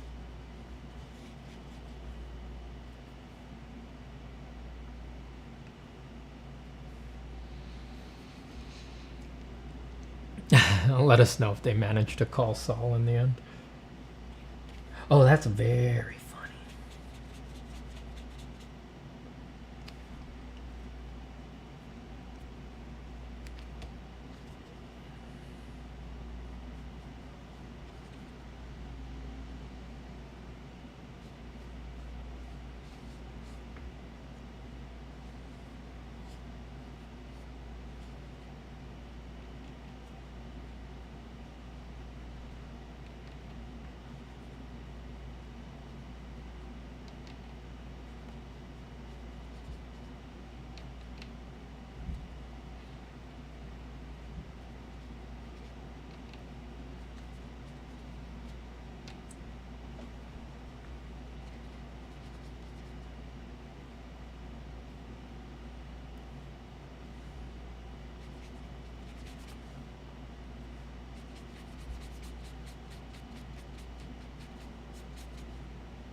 No, I haven't seen Nope yet. I will, though.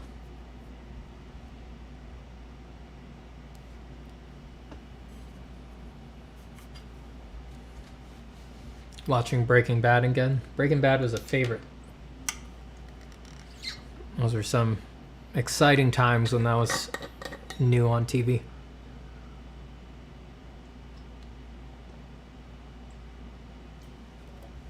It's been like 2 hours and I'm still trying to get the Aladdin music out of my head. It ain't going anywhere. Prince Ali, amorous he, Aliababa. Heard your princess was a sight lovely to see. And that, good people, is why he got dolled up and dropped by with 60 elephants, llamas galore, his bears and lions, a brass band and more, his 40 fakers, his cooks, his bakers, and birds that warble on key. Make way for Prince Ali. Dun dun dun dun dun dun dun.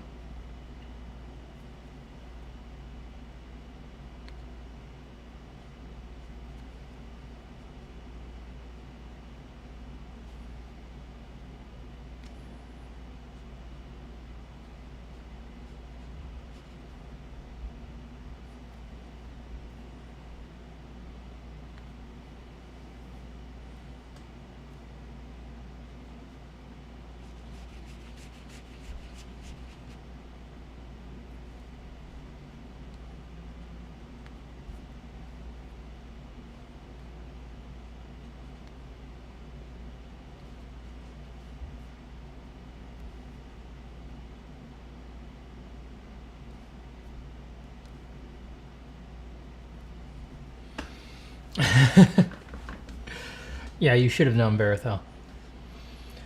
You should have known.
It happens, Mitchell. Art is not a linear thing. No matter how good you get, no matter how much experience you have, you will always occasionally crank out some turkeys. Don't worry about it. Just move on. I still do bad drawings all the time. You guys see me do bad drawings on this stream all the time. It's like, you just don't... Who cares? Who cares? Doesn't matter. There's always the next drawing. That's one of the things you have to make your peace with in art, is that it will always refuse to be perfectly under your control. And it's always going to offer up some embarrassments. And that's all right. It's just not a big deal. What do you think of going outside? It's disgusting. Why'd you go out there? There's dog poop out there.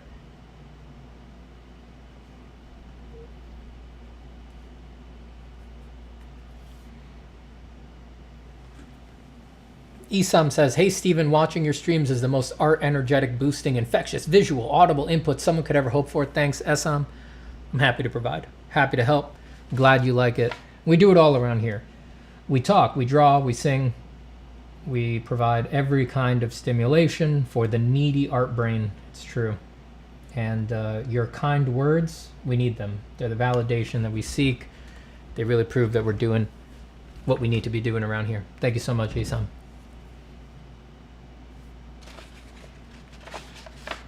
Ooh, I'm really beating up my sketchbook. It's having trouble. The pages are... They're warping down at the base. Can't lay it flat. Look, sketchbook, this is your lot in life.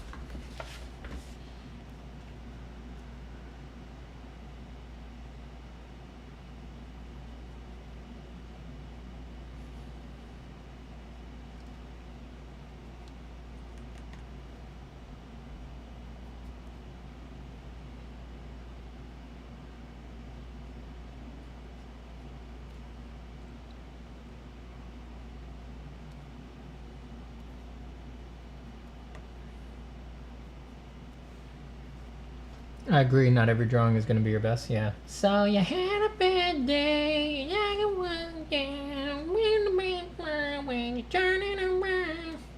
I don't know how that song goes. I don't like that song.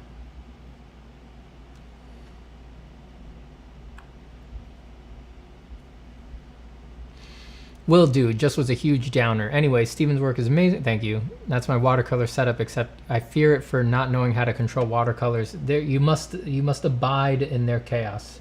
You just have to accept that they're going to get out of your control. And don't worry, Mitchell, it gets easier, because once you've done a billion drawings, when one goes wrong, you're like, I'm not even going to remember this drawing in a month. I won't even remember it happened. You could show it to me and I'd be like, who drew that? So it's just not a big deal. You know, you got to reach that level.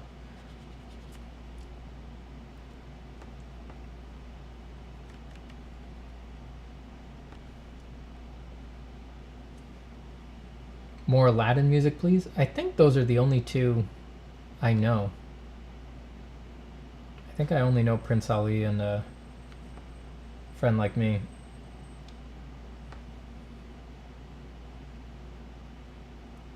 I don't think I know any. I don't even know a verse of Whole New World.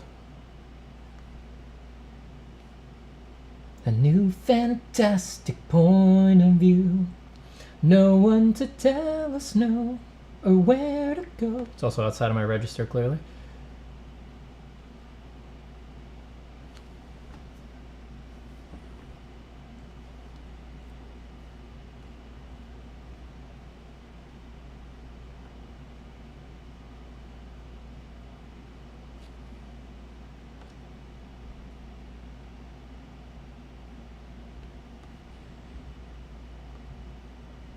Are you watching The Sandman? I am not. I tried the first episode, but I kind of bounced off.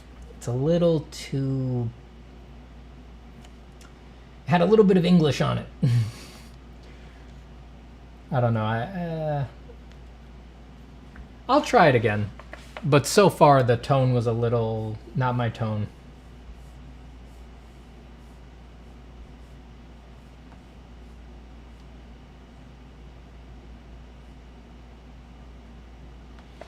I'm also not a fan of Sandman. I'm not familiar with it. You know, I listened to a little bit of the new audio play version of it, but really I don't know anything about Sandman. So it's not like, I don't know where it's going. You know, I'm not like I don't have like a pre-built-in interest in it.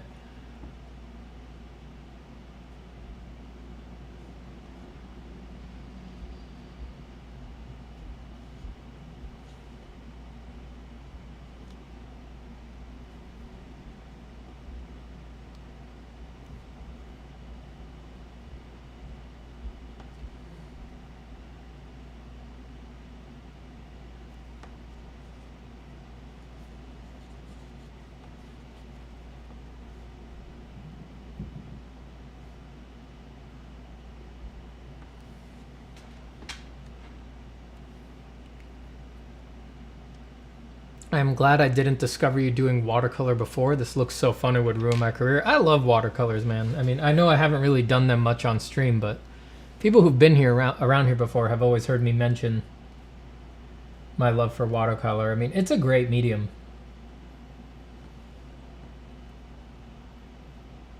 It's very direct and simple and very sketchbooky. I love it for those reasons. I mean, it's not a, at least for me, it's not a finishing medium, you know? It's very, if you want to finish with it, you have to do very impressionistic pictures, and I don't do that. My finished pictures are very rendered, and watercolor is not really for that. But for raw fun, just feeling like a kid again, I mean, it's one of my absolute favorites.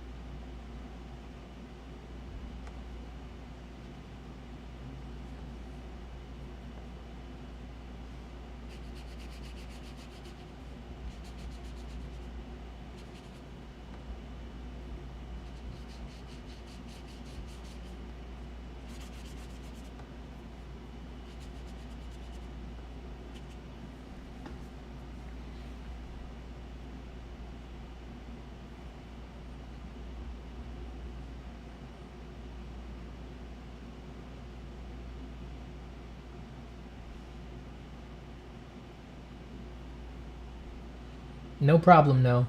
Happy to have you here.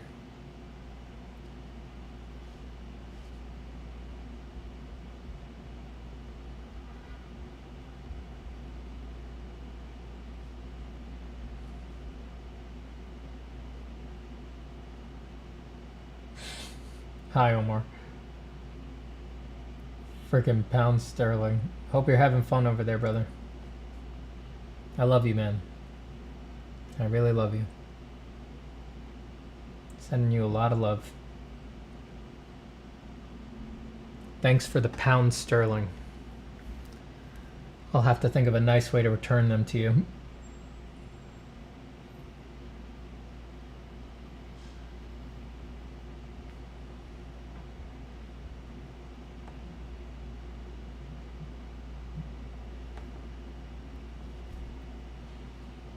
I love you, man.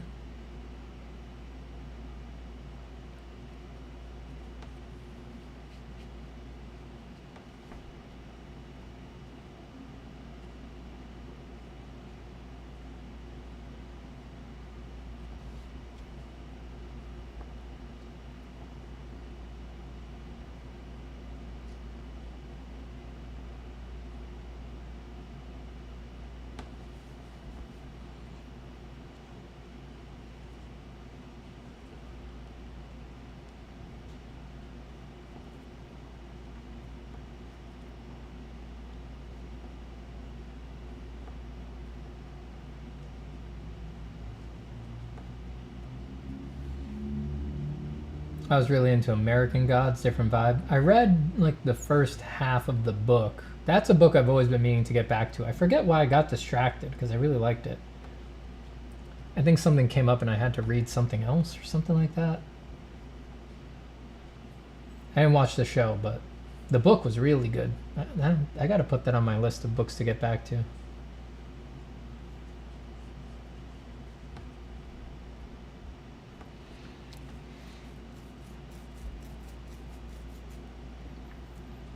Steven, any tips on staying focused, like the long streams and artworks that you do? It's really easy if you're having fun.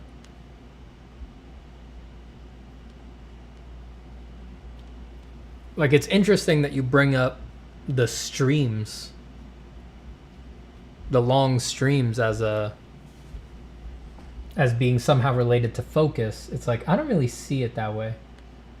You know, I don't find the streams require active focus.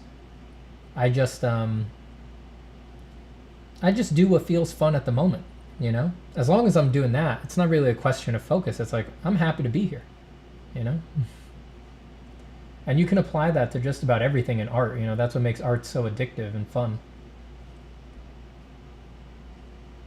it can be creatively challenging to find the fun in a difficult task or a specific kind of art that you need to make, but that's part of the burden of the artist, you know? You've got to figure it out. You've got to find the way to make it fun for you. Rome or Florence?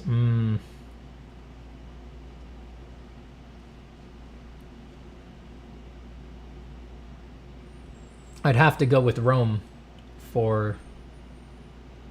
just for the proximity to Vatican City. Proximity meaning it's in there. It's a tough race though. I really loved both.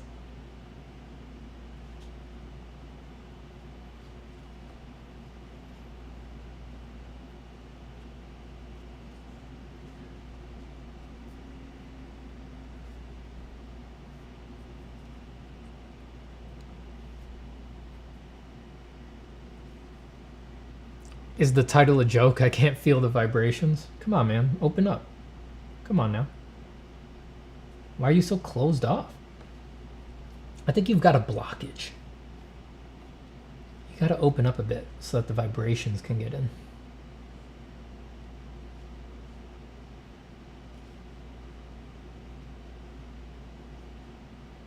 There's no way there's a problem with my product or the idea of this at all. It's that you've got a blockage. So you got to like clear some past lives trauma or something like that.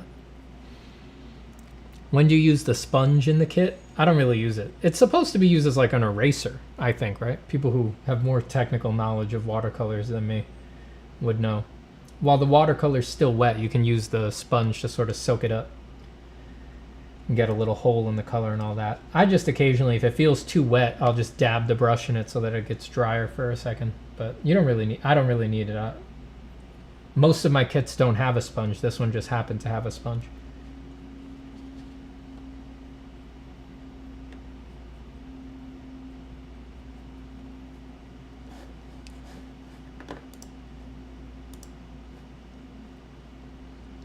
Kind user on this channel. Hey Steven, any favorite albums?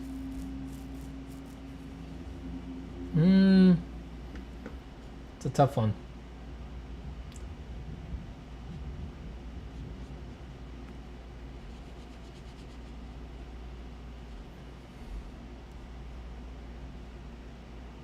Probably a Florence and the Machine album would be a favorite. What's that one? Big Blue and Beautiful or something like that. That's a great album, start to finish.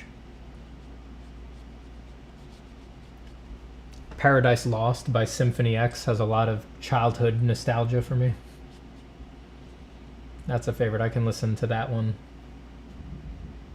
start to finish a lot.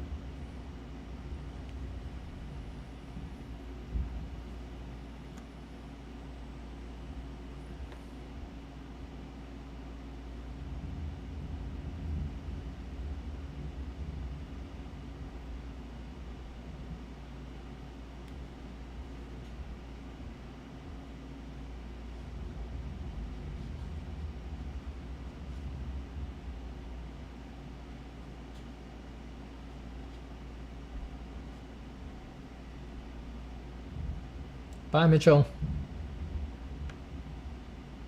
Good luck at work. Stay cool.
Oh man, I like that long tooth over there. I could do a whole picture based on that. I gotta make a note about that.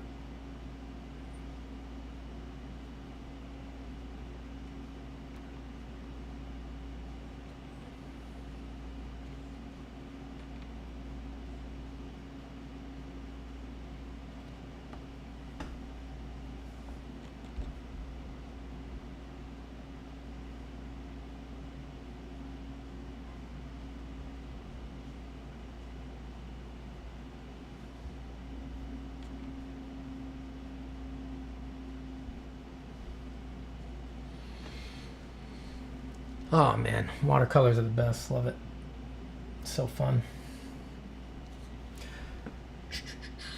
All right, everybody. I've been drawing for about 4 hours now, which is usually where I like to cap it so that I conserve energy for our next session. So I'm just going to be on here for a few more minutes, and then we will go. So if anyone has any last questions or anything like that, you just let me know. I'm also very hungry, so I want to go eat. Steven, did you ever have problems procrastinating with drawing what you want while having to do a project? Oh yeah, I mean that's a classic problem.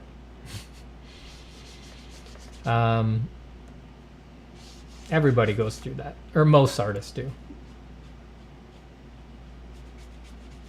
You just got to ask yourself, how many, have you let a year go by without adding anything to your portfolio? Because that's a horrible feeling. And you need the feeling of how much that feeling sucks to outweigh the happiness of just screwing off and not drawing what you're supposed to be drawing, not making something more complete or whatever it is that you might need to do. You need those feelings to counter each other.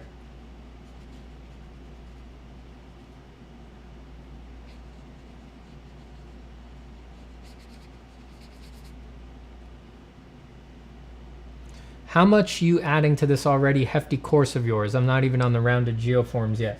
I don't know. I mean, I'm going to keep adding so long as I think of things, new things to add. The thing with form is that it kind of continues forever. You know, it's a bottomless part of art. This was great. Longest I've been around. Much love. Thank you so much, Basic Syphilis. That's very kind. Thank you, Basic Syphilis. It's song after song for you. Let me do a different tone. What can I think of?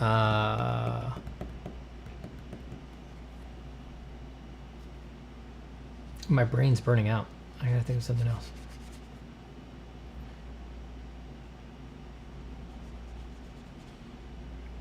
Maybe I can't think of something.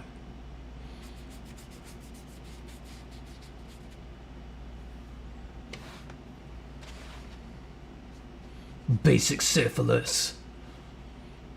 Giving me money again. That was the right thing to do. Wow. Yeah. Basic Syphilis. Oh, bow down. Bow down. Bow down. Wow.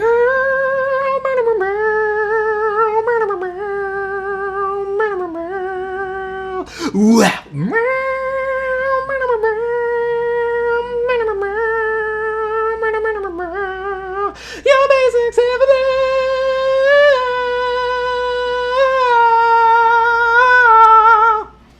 Did that burn on my mic? Probably. It had to. I have no idea what that was supposed to be. I just needed to do something other than vague crooner sounding stuff. I need to expand my range musically.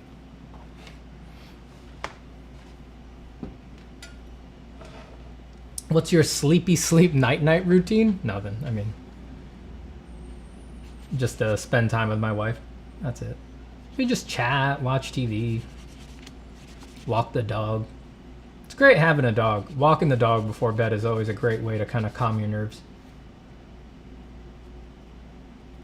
Was this how you convinced your wife to marry you? No. The art did nothing for my wife. The speaking did nothing for my wife. The singing did nothing for my wife. There was only one thing that made her fall in love. It was the dancing. You guys don't believe me, but that's what I'm best at. Wow, my brush ran out of water. That's got to be a sign that we're done for the night. Or done for the day.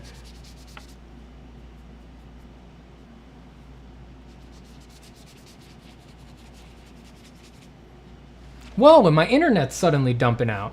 That's weird.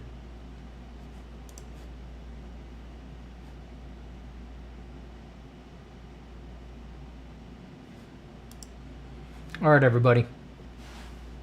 Right on cue, we're getting signs from the cosmos that it's time to get off.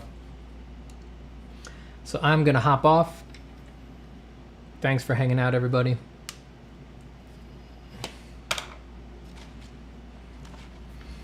There's our some sort of a beastie guy, werewolf thing? I don't know, some sort of lion guy. Very Bloodborne-esque. Don't know what that is. Blobs, fun watercolor nonsense. That was from a couple streams ago. This guy. That was what we spent most of the stream doing. Love watercolor. Watercolor's so fun.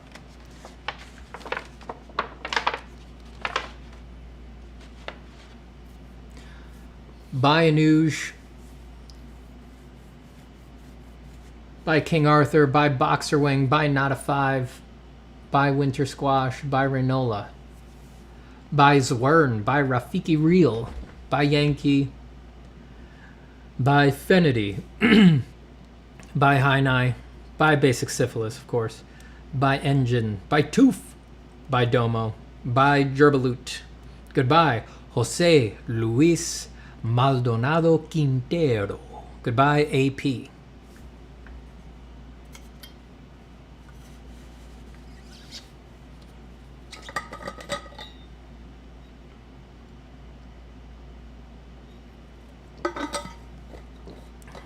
Bye, everyone. Peace.